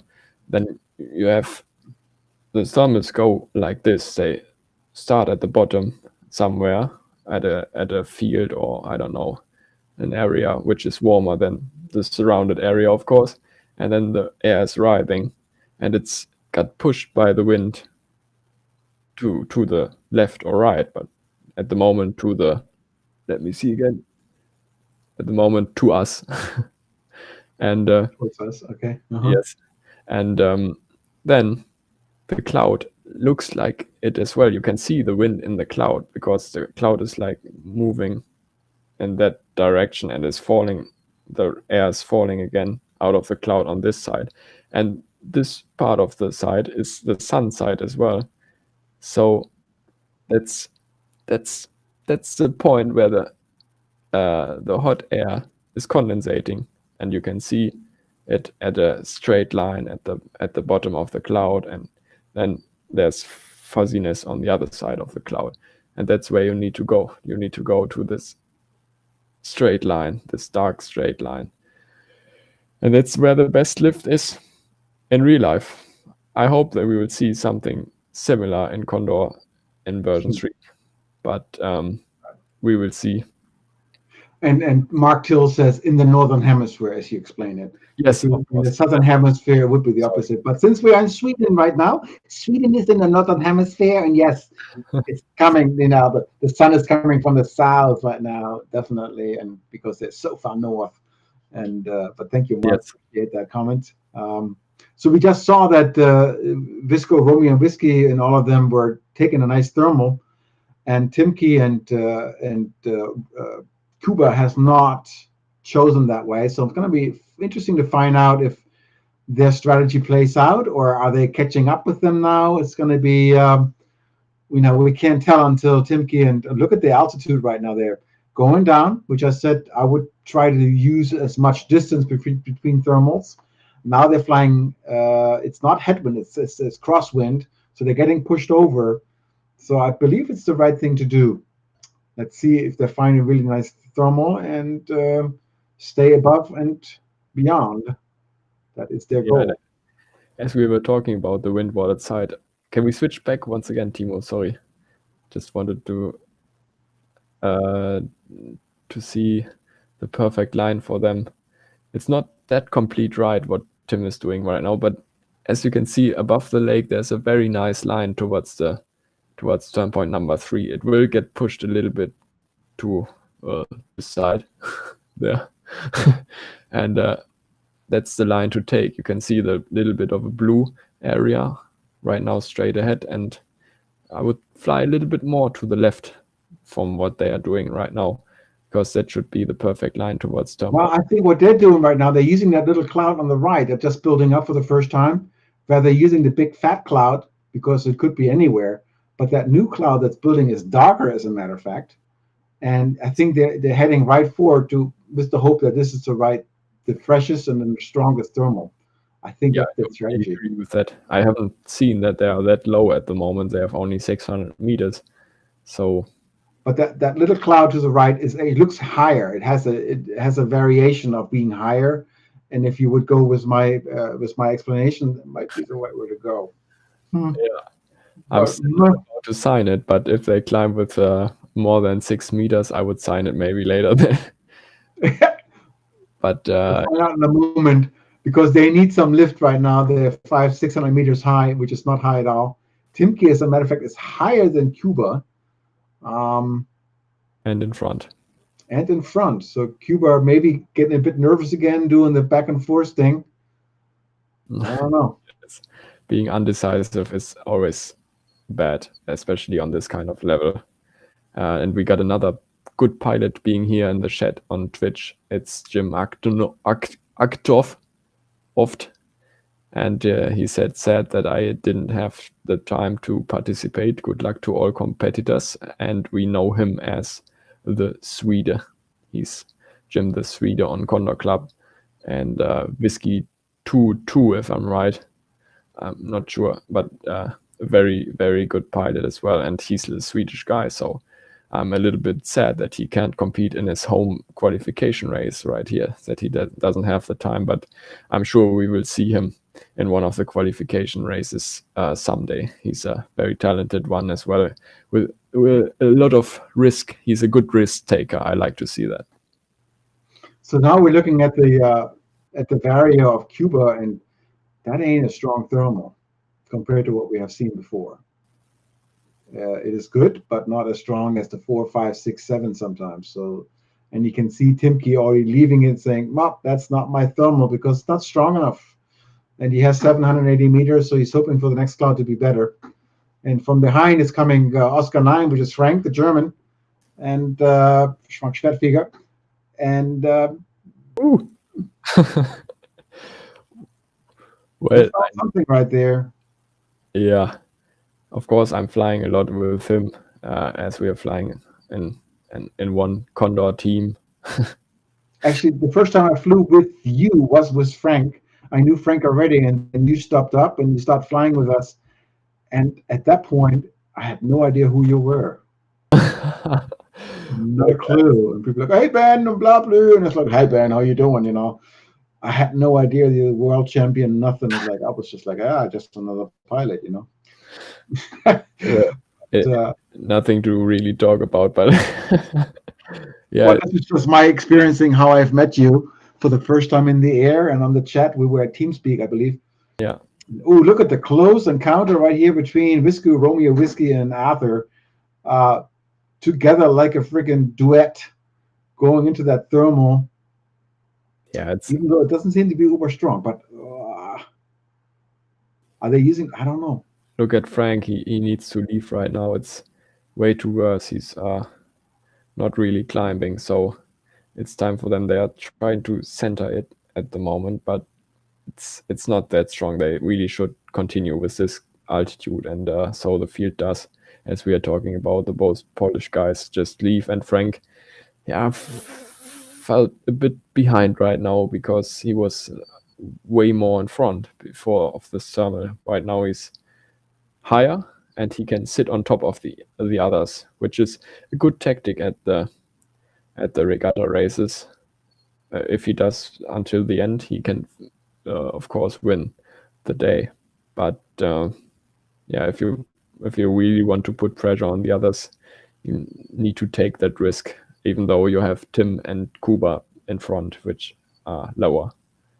Yeah, they need to find something good very soon, I believe. Otherwise, they're starting to sweat.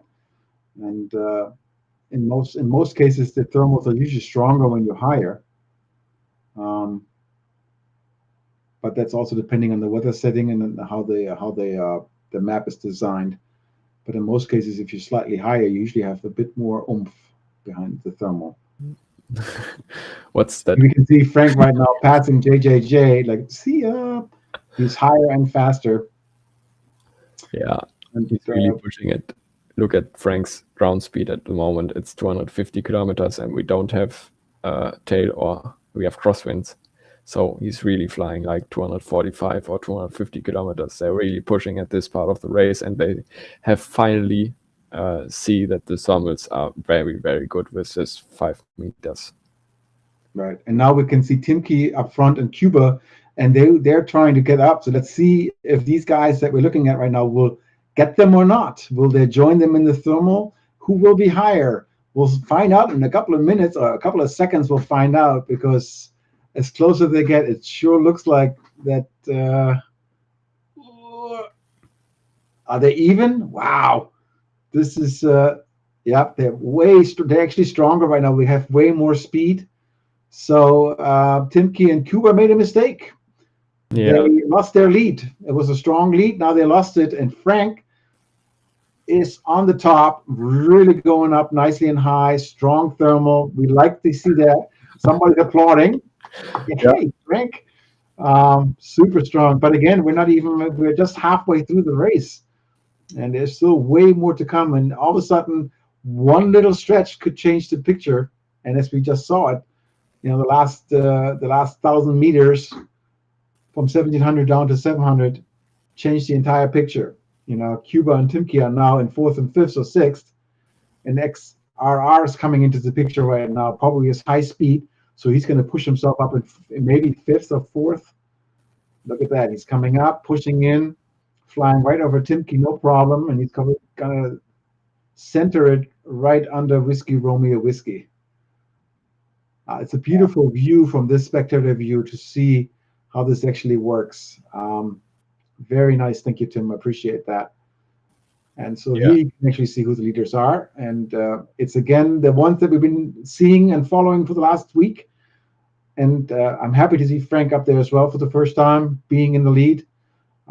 We all know how strong he can be, and he has been. And very nice gentleman, very educative.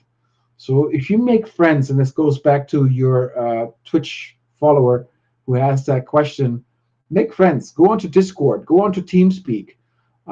Make friends with these guys, because they are all very willing to share with you their knowledge if you're nice and kind.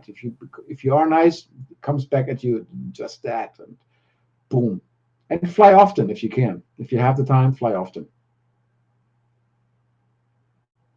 Yeah, then you will get better and better every time. Can we maybe switch to Arne Martin? I would like to see where he is, because we still have the race on for Mike Yankee Romeo and Arne Martin, who Arne Martin is on the second place for now, and Mike Yankee Romeo is on the Mike Yankee Romeo is in the thermal, and I've just heard here. Yeah, thank you, Timo, for the information. It seems like Arne Martin has maybe outlanded or has a blue screen or crashed anything. We are not yet sure about that, but we can't see him on the server right now. So that's a sad situation for him, of course, because he can't make up points for today, if that's the point. And we see Frank leaving here as first. I like to see that. We already talked about that. Very Frank becomes the rabbit now. So because now he was the highest, earliest on the cloud base, so now he's the hunted. He's the one who everybody's hunting, and everybody's following him right now until he finds a nice thermal, and people will follow that. And before that, he was the hunting one. He was sitting behind and above, and the situation has changed. Now he is leading, and this is also how this Grand Prix racing goes. At one point you're in the lead, and then you're behind it, but in a better position. So super nice. It's going to be tight till the end. I know it is. Very exciting racing, and We need your sentence once again, Norman. This one with Until the fat lady sings, we do yeah. not know. Thank you very much for that. Yeah, that's totally right. It's the truth. We can't say who's winning at the moment, but we can make guesses, and you guys can make guesses once again. What a perfect transition! And please feel free to put your guesses for the today's win into the chat on Twitch or YouTube. We like to read your comments and your feelings for the race. So we have 140 kilometers flown and 140 kilometers to go. We are halfway through this sixth day of the virtual Sailplane Grand Prix qualifiers in Boras, Sweden, organized by the FAI Virtual Gliding Group. So thank you very much once again for being here tonight and watching our stream. Right. And And we got halfway through, we know Frank is leading, as we just mentioned it. We have a view from Tipke's plane on his tail and following the rest of the crowd. And the crowd has become a bit small if you just look at it. The leaders, now we're watching Cuba again.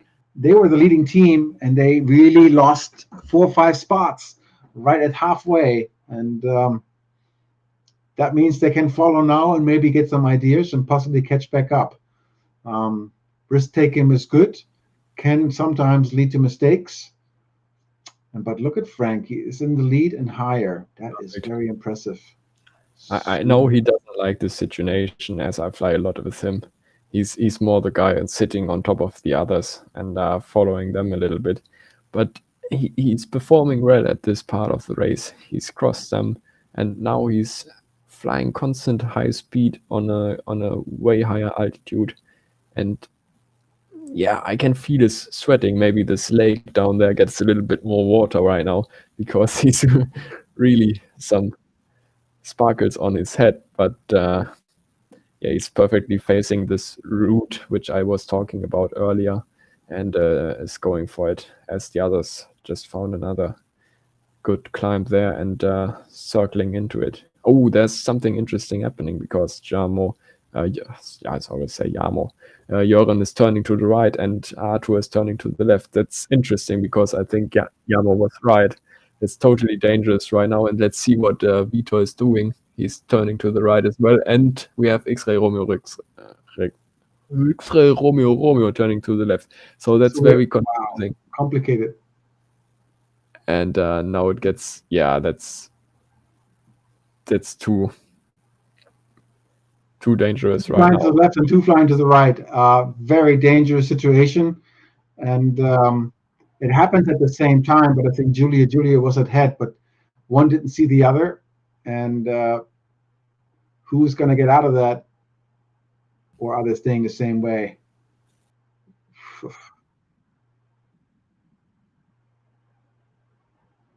Interesting. Well, it's strange. Okay. This is a very a great example of how flying can be very difficult, and also in this case very dangerous. And as you know, first rule: if you enter a thermal, you always follow the flight pattern of the one who's already thermaling. Since both started the thermaling at the same time, in real life, I'm pretty sure they will have radio contact and actually saying, "Hey, I'm going to turn to the left," since they know they're flying so close. Do you know how that is in real competition? Well, I think there's a few people who have this a knife between their teeth, and they're really trying to get everything out of the thermal. And it sometimes is like, well, I know the thermal is on the left hand side, and I know the thermal is on the right hand side, and in that cases they both go like, whoop, like we saw earlier. And well, I think they can, because Antoine just wrote in the YouTube chat they can thermal They can communicate, right? Yeah, I think they will communicate because it's That's in the interest of their own safety. So you won't do that in real life. I would never do that in real life. If I see someone thermaling in front of me and he's moving to the right, never mind about my own feeling, I would definitely thermal to the right as well, even though I would know or feel the thermal on the left-hand side. Don't do that. It's Safety first. Safety absolutely, first. Always safety first. It's especially intriguing that Frode asked me right here because we saw Anna Martin Güttler being disappearing. He asked on YouTube, what happens if a pilot loses connection? Can they oh yeah, still continue flying offline and send an IGC file? Yes, they can. What happens is when you lose connection in the simulation, all the other planes disappear, but the software and the program is still running on your computer. So you're constantly still flying. The difference is that at this point, you no longer have autopilot. So that means if you hit P for autopilot, your game actually pauses. One beautiful thing about that is you can go pee if you wanted to. But on the other hand, is you lost all connections to the others. You have no more comparison to what other people do. The competition is as you would fly by yourself. But once you finish the race, yes, you still do it the same way as you would in the competition. You download the IGC file and then upload it to the server, and voila, and it still get counted.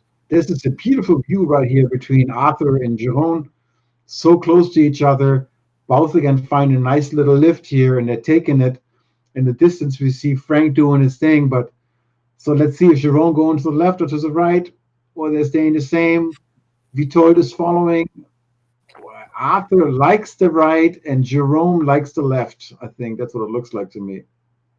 Yep, same if scenario. I see that correctly, it's the same one again. Yes, I don't know why. I think Arthur went for like, "Hey, I'm here as well. What are you doing?" And Jeroen was like, "Oh, I don't see anything. I'm just flying." I don't know what they were thinking, but they're once again in the wrong direction. We really don't like to see that. Right. So everybody seems to know what I think what Jeroen does is always turn the thermal into the wind. So put your nose into the wind and don't get pushed by the wind out of the thermal.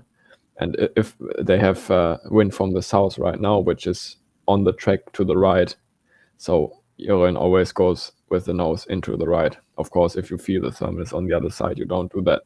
But that's something I do in real life as well. Just get the nose up and, of course, feel the thermal. And most of the time, I then thermal to the right, and I can better center the way around. But that's a very nice little nugget there. I appreciate that. That's a good information.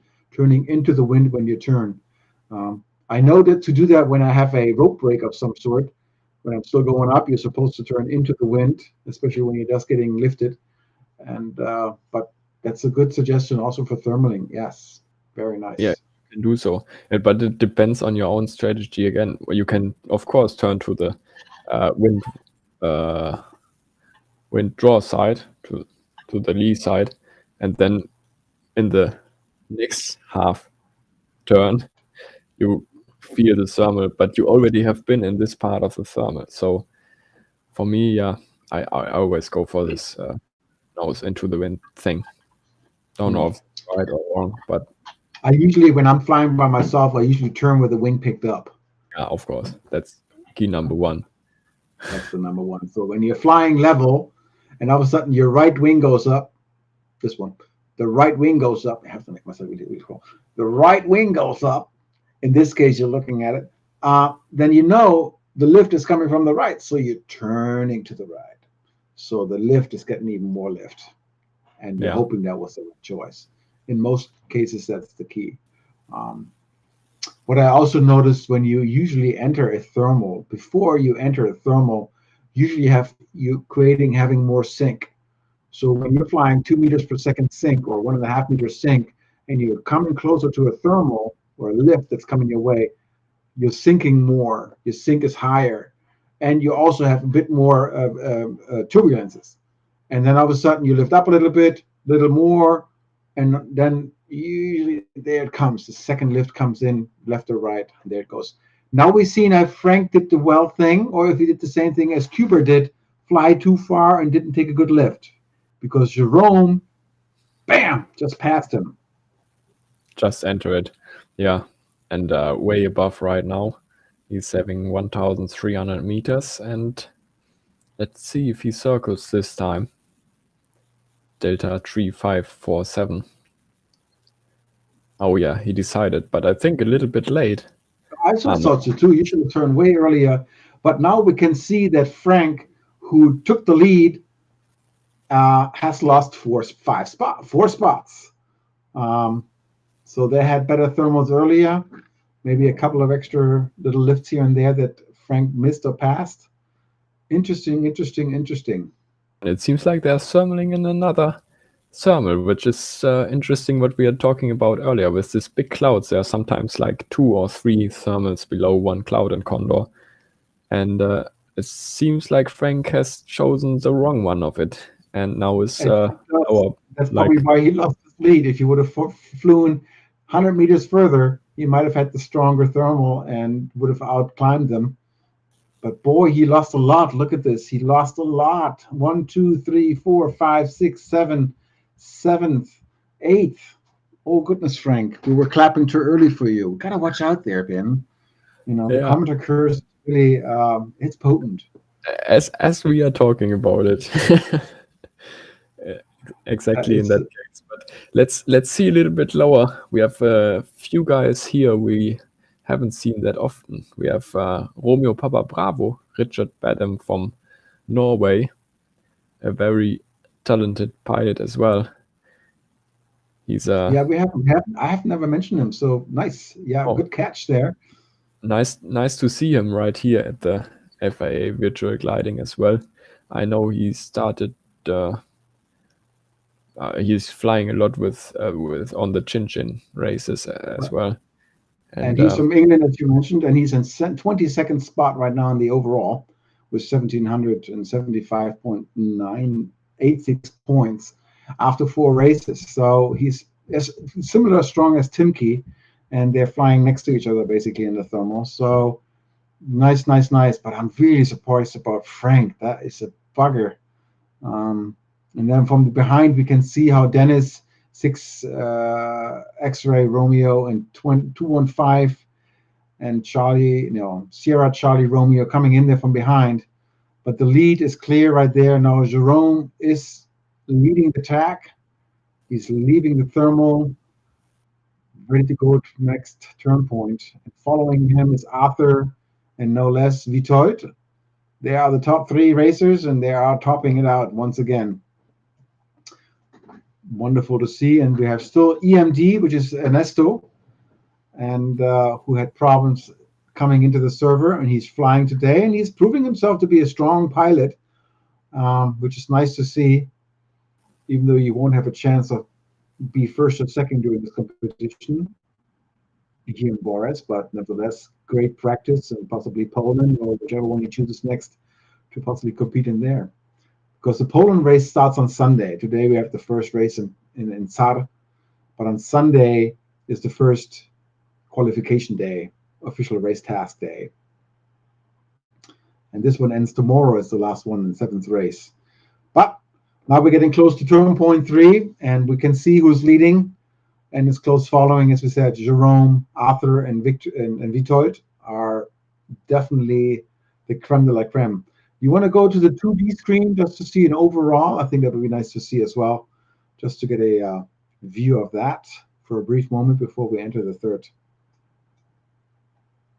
turn point. In what is it called? König? Lüke? It's a strange Swedish name.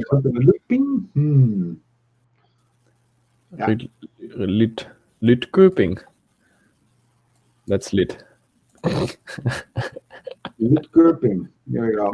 Sounds like creepy to me. I take one, please. I take one creepy bitte. Yeah. The lid on top. Thank you. But here in Köln is actually a Kölsch, isn't it? Kölsch. You drink a Kölsch, a very small glass. And then we have 10 of them in a row, and then we drink the meter drink. That's the word, right? That's the life. The life of the Kölsch. The Kölle.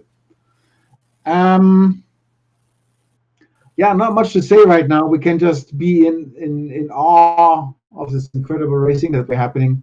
And Jerome is flying direct center, not left, not right, directly center into the turn point. I wonder if he has his turn point helpers on, because he really flows center and now he's turning to the right. Yeah, these turn point helpers are these blue cylinders, which you can see in our screen as well. The pilots are able to see them as well. So of course, in real life, you haven't these kind of things. You can only watch on your GPS unit if you have crossed the sector, and it has been different earlier in a lot of time ago, where there weren't these GPS loggers. You had to take a picture of your turn point. So that's interesting, and you can set that up in Condor as well, that you need to take a picture of your turn point. So There's actually a training task. You have to learn to do that. Yes. There's a training task that you have to pass to be able to do that, which is you have to have your left or your right wing into the turn point. You have to hit the screenshot and the S button for the screen, and then click. And if you learn how to do that, that's how they originally. And remember, back when in the 80s and 90s, there was no digital camera. It was all on the 35 millimeters. So you had to send it in and get it developed. Hopefully, you took a good picture, and that you could send that in for the ICG. I have a couple of comments here on YouTube, and one is Sean Churchill. Shame there was no server for the Polish GP training day one. There wasn't. I'm gonna point out to our folks here. What's up, Seth or Antoine? Any reasoning? Could you maybe take a look at that? And then Mark Till says in Sweden the letter K is pronounced a bit like the CH in Germany. So Hüppligen. Is that it? Hüppligen. No, it's lit. Lidköping. Lidköping. Lidköping. Oh man, that's not complicated here. I don't want to learn Swedish, but hey, might as well be at it. Even though we are in Sweden, okay, we are not, but we could be in Sweden. Yeah, we don't learn this language for now, but I think we can invite Mark for an expert here at our show. Maybe Mark, you can join us commentating. And Mark says, as far as I remember, as a second quote, like, oh, okay. So how much of an expert is Mark? We don't know. Ben and I having difficulty saying this in the first place. And we apologize to any Swedish followers and to the crown of Sweden, yellow and blue. Sorry about that. Butchering this. Norman, you are talking about IKEA or what? Yo, I'm talking about IKEA, man. I'm kidding. Anyway, we jump back into our race today, the 6th day of virtual gliding here at Boras. Meanwhile, the real-life pilots haven't flown for 3 days, and I again cross my fingers for tomorrow. Let me check the weather forecast for tomorrow at Boras. You can go ahead talking. I go ahead talking, but if you go to the sweden22.sgp.arrow, there's all the information. And again, the headline is no race today or today or today or today. That's how they write it, because the weather, and they show a picture of overcasting cloud, kind of like what we're seeing here, as a matter of fact. A very similar picture, except the wind was too much and the overcast was overbuilding, so there was no real competition day. You might be able to get up there and do a little bit of Platzrunden, as they say, or a bit of a pattern toe, but competition-wise, not a good day. Too risky, not a chance. Did you find anything about the weather tomorrow, or you're still looking? You're still looking. Okay, so let's take a look at this race right now. We are now going headwind, 21 kilometers headwind. So anytime you take a thermal, you're going away from the turn point 4.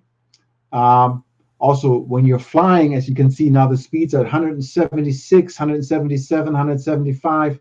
So that means you're slowing down quite a bit because the wind is pushing you. you're still flying this fast, but the wind's pushing against you, so you're slowing down. And that's what we see, the ground speed at 200 right now, 197.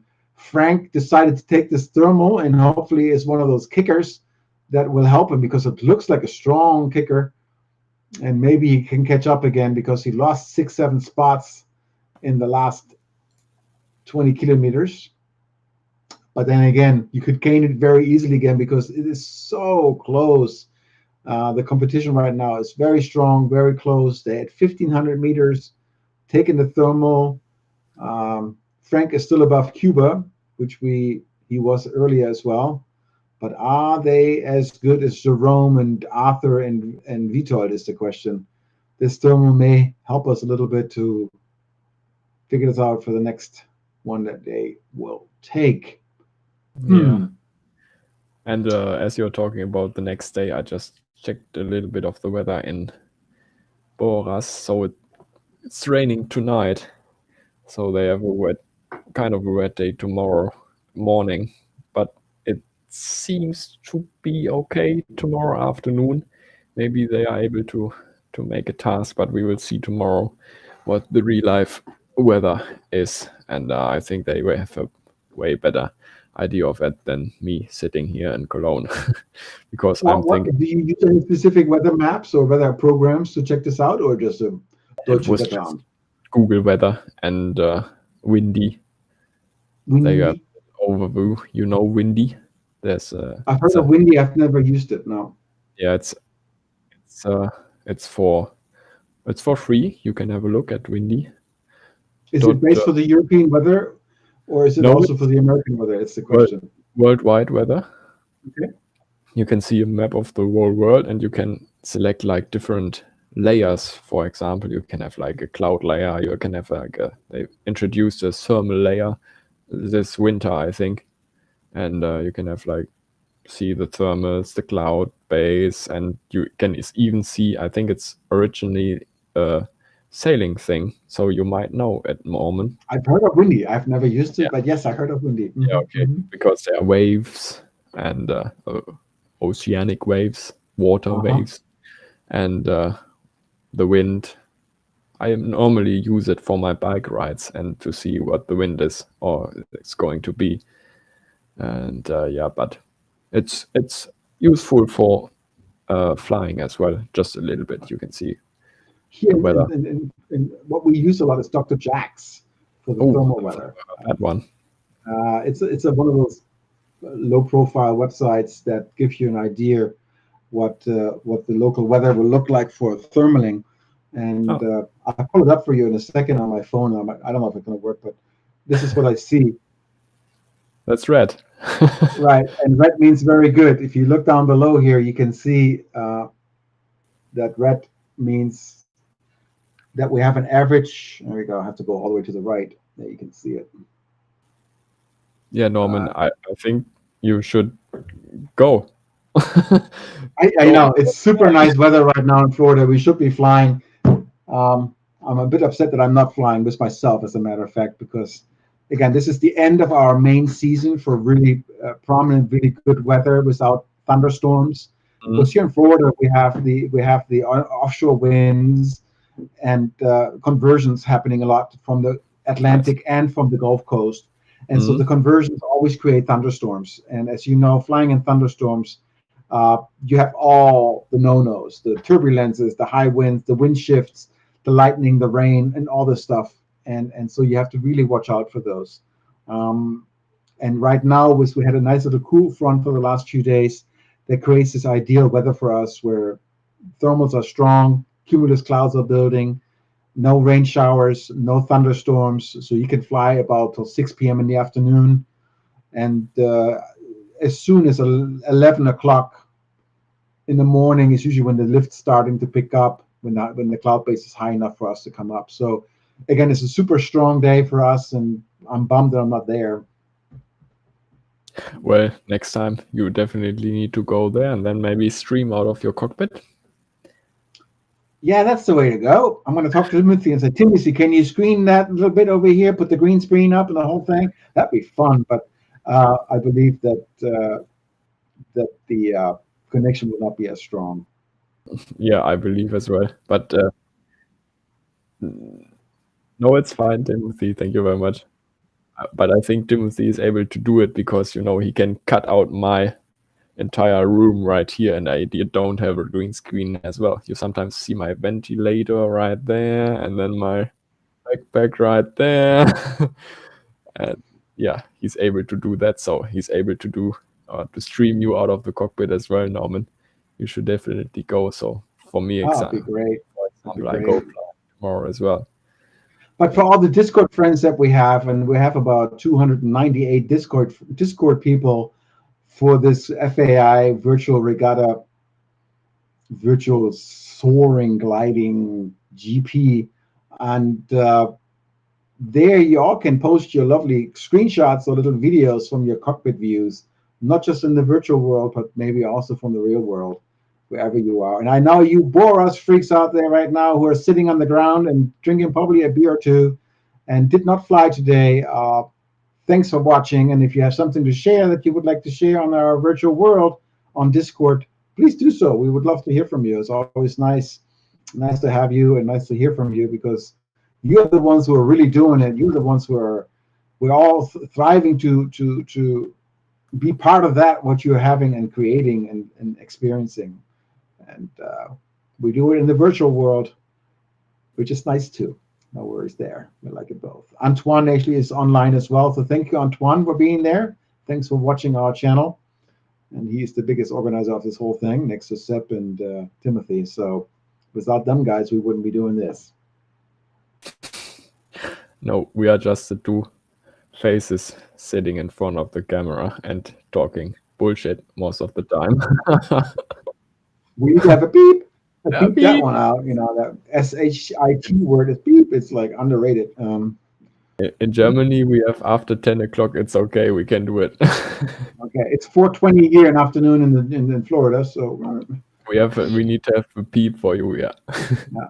it's okay. We are on our way towards the final turn point for today, turn point number 4, and we have Tim being at a little bit low at the moment. He just left 2 thermals and tried to continue, so he might have another opinion what to do right now. Of course, this is the headwind section right now, so they're flying with 20 kilometers headwind towards turn point number 4. So a long glide isn't that bad, but some of the other guys may already have, not really, but close to final glide. We have 80 kilometers or 70 kilometers right now to go, and they have 1,400 meters.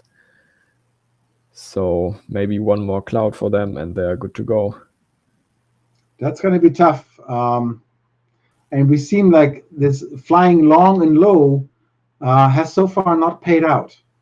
We've seen it a couple of times, that strategy, and I've made that comment as a strategy. So it seems to be not working out too much. It seems to be more the intermittent one, where you fly low as 1,100 meters, and then you go back up to about 16 to 1,800. So that seems to be the better strategy right now. Flying below the 1,000-meter mark has not worked out for anyone, it seems, to this point. Yeah, absolutely. You were totally right in front of the beginning of the race. We have Oscar 9 being high right now as well. He got back a little bit in this headwind section.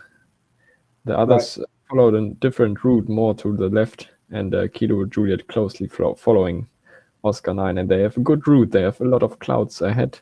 Maybe they can use this cloud street to gain even more altitude towards the waypoint, or fly more the distance towards the waypoint without losing any altitude. That would be perfect for them, and that's the fastest flying you can do in these flatland tasks.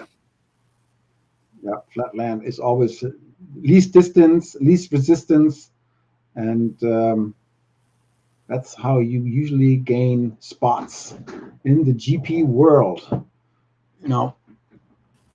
Yeah, I'm really looking forward to these more mountain area races, because then it gets another flair. Do you say flair?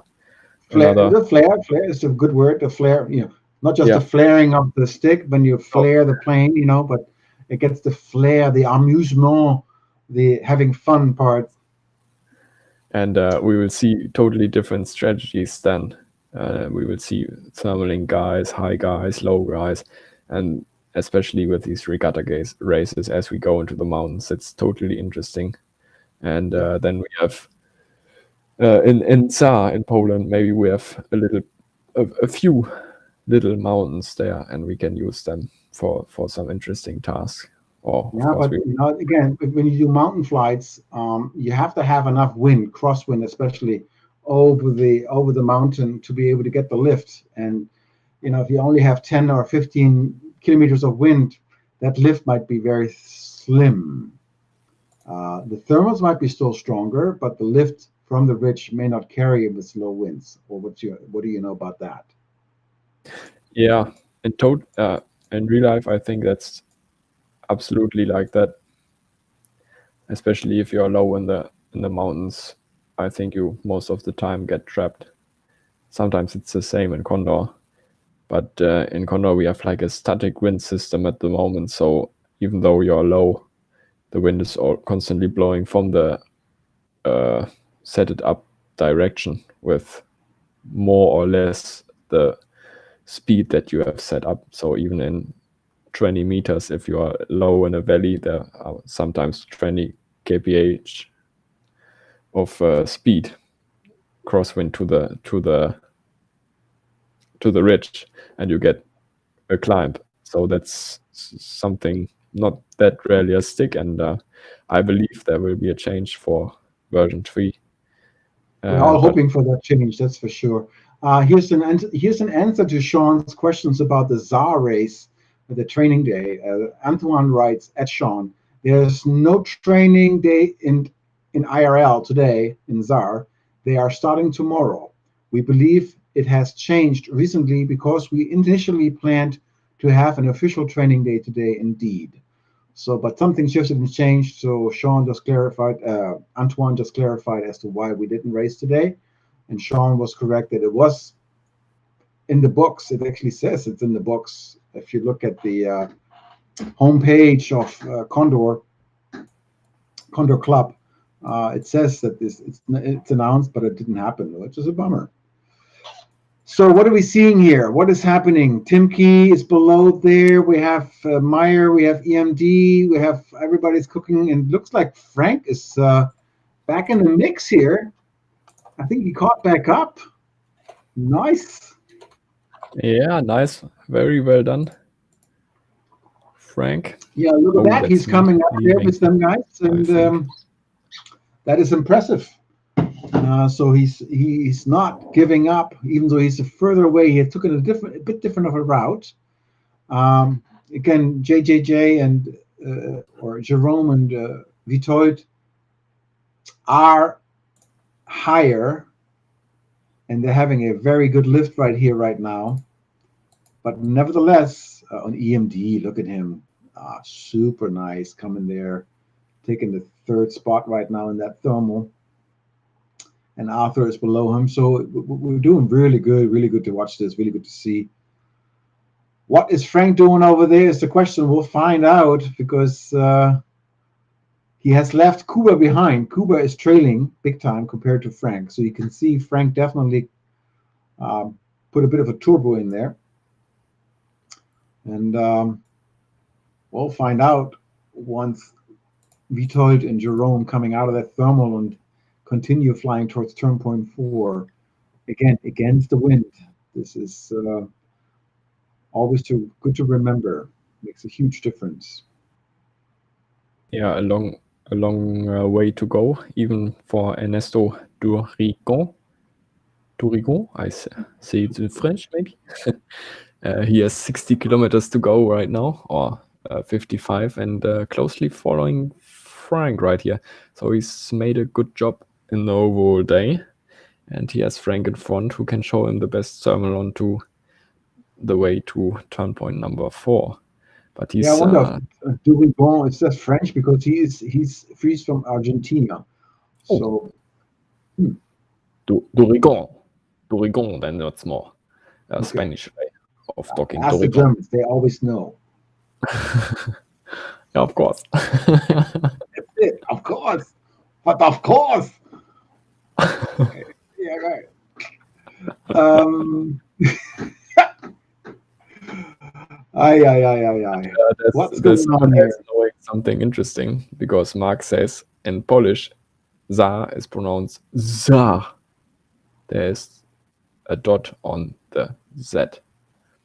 And Oh, Durigon is Spanish name. Okay, that's good. I was going for a French one, but yeah, it's okay. It's okay. no, you're doing good. You're doing good. Oh, wow. Thank you, Mark, once again. I think we should invite him as an expert.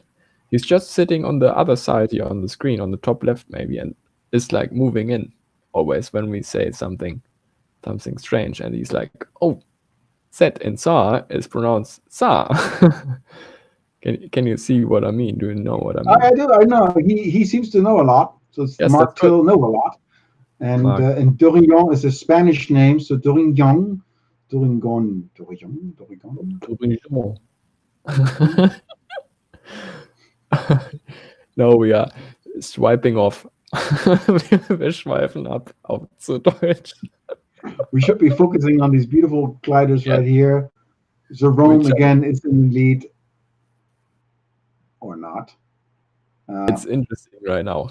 He's the highest. He's 1,500 meter Oh, and let's 6. go to the 2D screen. It might be a good little overview to see where the rest of the fleet is hanging out. So, Tim, if you don't mind, please give us the 2D screen, and we can zoom out a little bit, kind of like see the triangle that they've been flying. And there we have it. And again, Frank is in the lead. I'm not quite sure if he's high enough. Let's take a look at the height of Frank. 09 is 1,200 meters. And Oscar. Whiskey Romeo Whiskey is at where is he at? He's at 1,500 meters. Yep. Well, Okay. but there you see it. You can see how that Whiskey Romeo Whiskey and the rest of the crew did that little turn to the left. Meaning they if you zoom out a little bit, you can see what I'm talking about. They took a bit of a different route. You can see it quite clearly. The green line is totally different than the red line of 09 of Oscar 9, and I believe Oscar 9 Frank is more direct route. So this might be to his favor. But there you can see this entire fleet basically lined up like pearls on a string. Bing, bing, bing, bing, bing. Just aiming for turn point number 4, Right. which And is heading straight. target. Thereafter, And there you will be only the finish line after turn point number 4. So let's see who's now getting before there's a little, isn't there a turn and then a finish line? Okay, you're right. Yep, 5 turn point. Yep. just a little turn to the right, and then they're back home where they come from Boras, in the middle of Sweden, not in the middle, in the south of Sweden, close to Göteborg. And yeah, they're flying back to Boras over this beautiful landscape. Norman, would you like to fly right there in real life? Yeah, I would love to. Absolutely. Yeah. I wonder how that is. Once you get your pilot license and you're leaving your club, let's say you're traveling a little bit and you end up in Boras and say, hey guys, I want to fly. What do you do? Do you have to kind of like get a check ride from someone, from the club members, before they allow you to maybe rent one of their planes or something like this? Have you any experience with that? Well, I've never have done that. I only have been to clubs where I know someone. I've never been to unknown clubs or something. But at least you have your license. Sometimes if you want to fly their planes, you have to be in their club, of course. Otherwise, you can't fly their planes, even though if they have no option for it. There might be clubs who offer some kind of rental thing for their planes, but I think it's not the case in most German ones, of course. But of Right. course, It if has you probably the reason of the insurance purposes.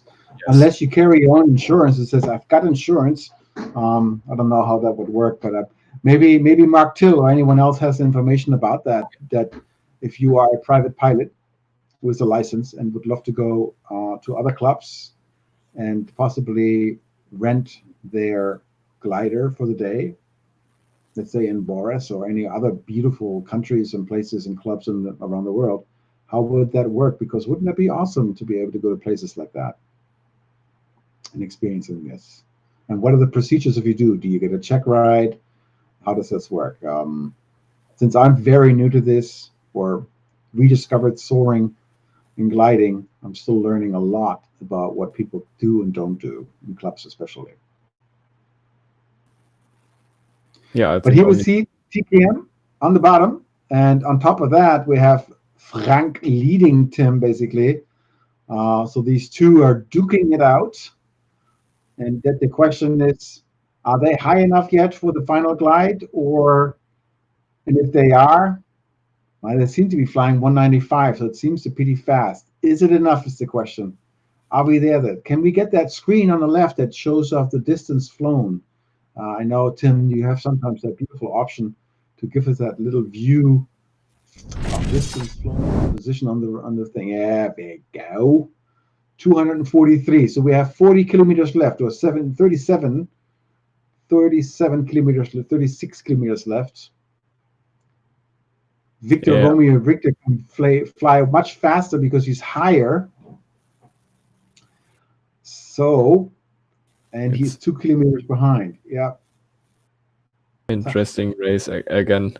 I think Jarmo, why do I always say Jarmo? It's Jöran is always leading, and I think they are close to final glide right now. 37 kilometers. They're flying at high speed still, which is a little bit different to Frank, who was slowing down to get the next thermal. He has Tim in front, of course, finding one. But Now you can see on the left where Frank Oscar 9 is dropping in positioning because he actually took a thermal because he is a little bit low, and you can see him on the right there, thermaling basically the same height as Victor Romeo Victor, but yeah, this race ain't over yet. I can hear in the background the fat lady is preparing herself in her throat to sing this, but this is not ready. No, we don't know. This could be this. No, we don't know. Nobody's no, singing yet, but as we know, it's getting very close. And if we had the McGrady in our faces, we could see how many meters they're missing. If it's 50 or 100 or 200 or 300 meters before they're getting to their final glide, depending on their McGrady settings. Look at that. Oh, Vitold is saying, I'm taking this one. This is way too strong not to take it. He's putting in a lift or two, a couple of turns just to have a little extra height, maybe. Yeah, these are the new ones now. That he's doing that as well. We have Echo Mike Delta. I think that's our Argentinian guy who's just left it. And I think Vitold just wants to keep up this high speed.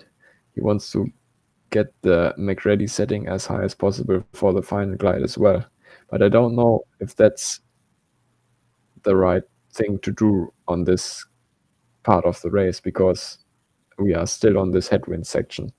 And I think it's better to just go a little bit slower and to take that slower final glide and just finish without circling, because you get pushed back, like we were talking about a lot of times today and You the lose days distance before. for sure. Mm-hmm. And let's see if they need one more turn. He hasn't gained that much. It was only like 150 meters or something. But if you're finding a good route on your way to turn point 4, you can make these 150 meters with just flying below clouds, and that's way better. Yeah, there's that fine line between thermaling against headwind, having extra height. That's when the calculation is. Everybody has their own theory and their own calculator in their head, and how is it going to work out? That's a tough one to answer, and only the end will tell you if this was the right choice or not.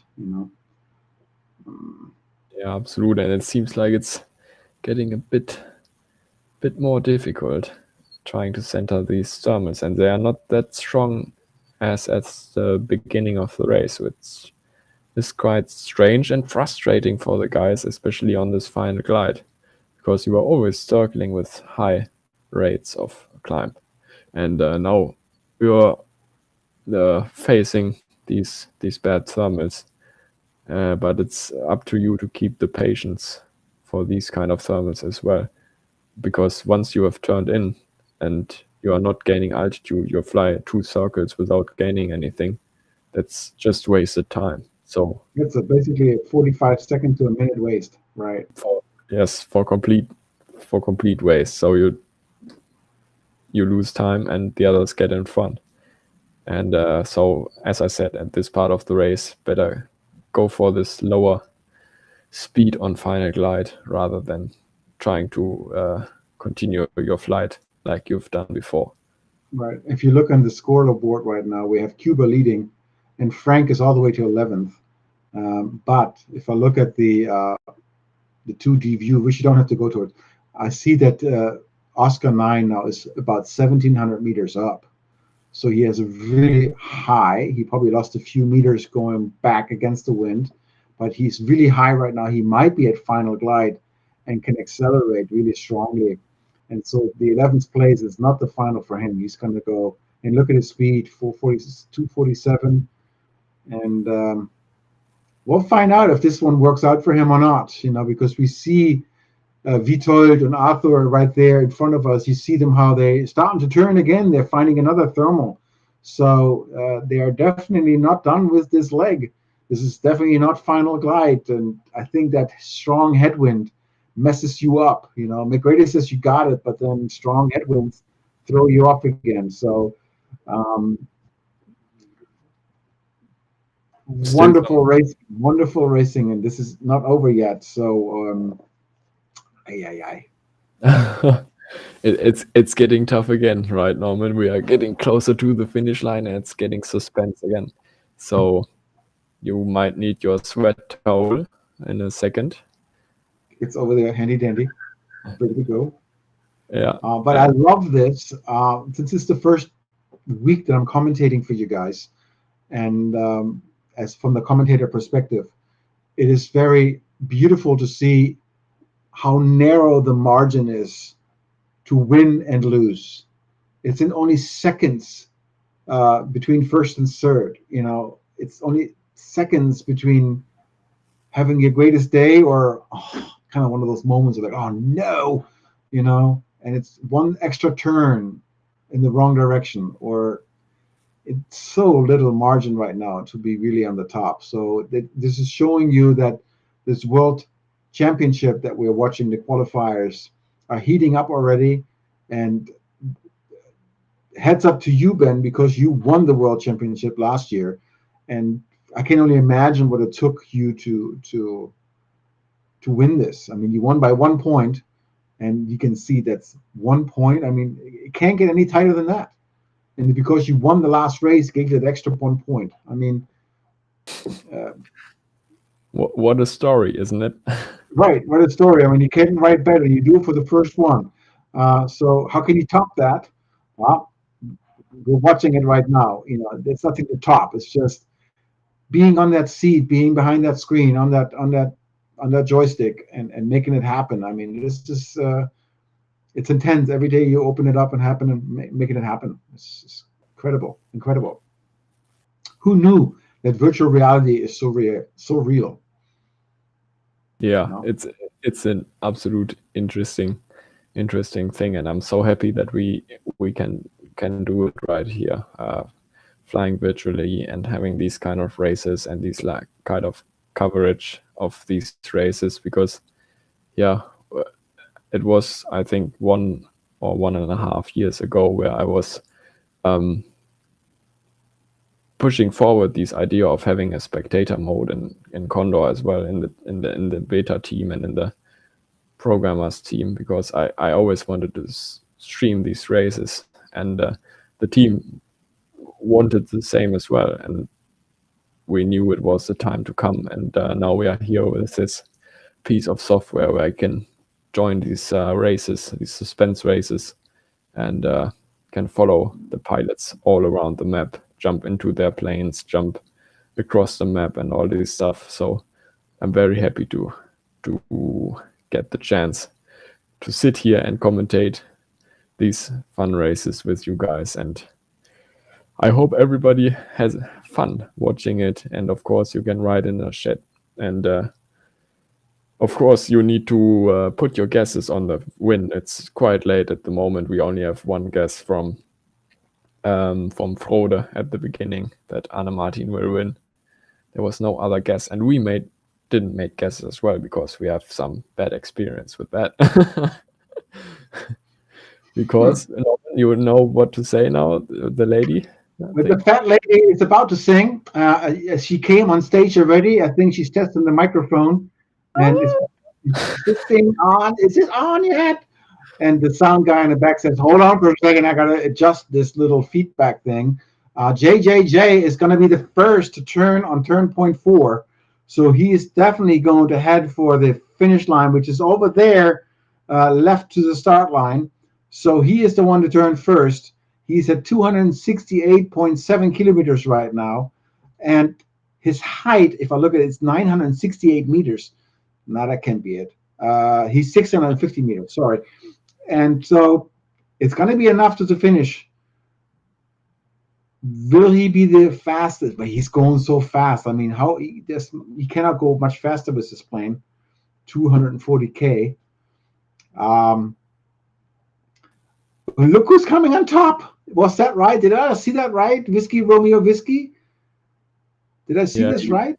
He was on top of Arthur of Alpha 33, but we have an interesting second place at the moment. It's Echo Mike Delta Ernesto Durigon, our Argentinian guy. That's very impressive. I've never read his name that often, but he did a very good job, and we talked about throughout the race. We saw him catching up with the front group and flying his thing through within the group, and he's now on the second place, closely followed by Frank, who did a very nice comeback on this final glide and is now on the third position, closely followed by the both Polish guys. I can feel Frank sweating once again because I know he wants to get the third place today, and he wants to get better within this flatland races. Of course, you will talk about his in this situation at the moment, and it's very impressive that he's doing still flying right here. So thumbs up for them, and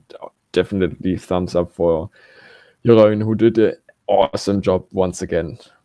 But here we still have a couple of meters to go, and he's now at the altitude of 400 meters, 50 meters below or above the minimum height that he has to have. So I think he's able to do it because he'll be able to pull it up before the finish line.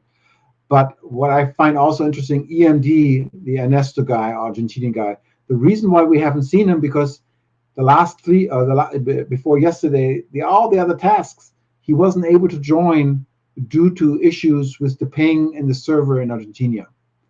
And so he might have been a contestant that has been leading all along. And here he's finally showing up and showing everyone, hey guys, Argentina is not to be missed. Also a very beautiful area to fly. I've seen on different maps. But here we go. We're coming really close, 300 meters to the finish. 300 meter altitude. He has to definitely have to pull up at the finish line, and he's letting go of the liquid now. He's peeing it out, letting it go, and that has been covered throughout the race. Sammeln. Here we go. Look at that. 350 meters. There it is. And going to the finish line. And the fat lady is singing. People are cheering. And Jeroen, no less, got this one. We have to the left. We have Ernesto, and to the right, we have Frank. And the two of them. Man, Frank is so close of taking the second place. But I think Ernesto is taking it to the left right there, coming in. Ernesto to the left. There we go. And he's pulling up, taking it home. Oh, you pulled up too early, my friend. You pulled up too early. Frank is going to snag it. It was Ernesto. Congrats to him on this second place. Very, very nice. And congrats to Frank for the third place. Really good. We got the podium for this day, and we got Witold passing Arthur on this final glide as well. He was higher before the final turn point. Well, we And have the podium for this task at this time. Remember, we still have a couple other races following up in the time zones, and so we don't know. The podium for this particular time slot, yes, we got it. It's Jerome, it's Ernesto, and it's Frank. And then in fourth, we have Vitold. And then in fifth and sixth, we have Arthur. Arthur pulling up right now. And then Cuba right behind it. And then behind that is Meyer, Thomas Meyer.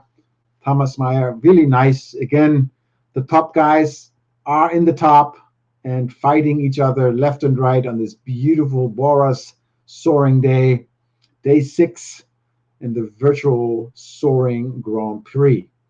Very yeah, nicely done right there. not to We forget see, as well. 8 kilo yeah, just Pinky coming in. Yeah, also really nice. And for the road, Boras, the letter A in Boras is pronounced like the A for the beginning of the word, all it's or like a always, and also like the O in Norman. So it's Boras. So, and thank you for that. Thank you all YouTubers and Twitchers to watching our stream. We really appreciate you guys. And you see right here all the people coming in, 10th and 11th and 12th place.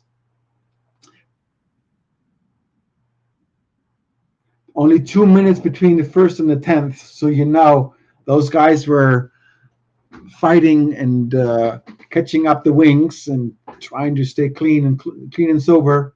Mark Till says, "Great job, guys! A big congrats for the commentators. We appreciate it." thank you And very much. we hope to see you guys back tomorrow, same time, same place. And then anything words for you? Yeah, it was a fun race. Sadly, I can't be there tomorrow as well, once again. But I hope Antoine is ready or able to catch the race with you. Otherwise, I'll be going flying myself. Tomorrow we have perfect weather.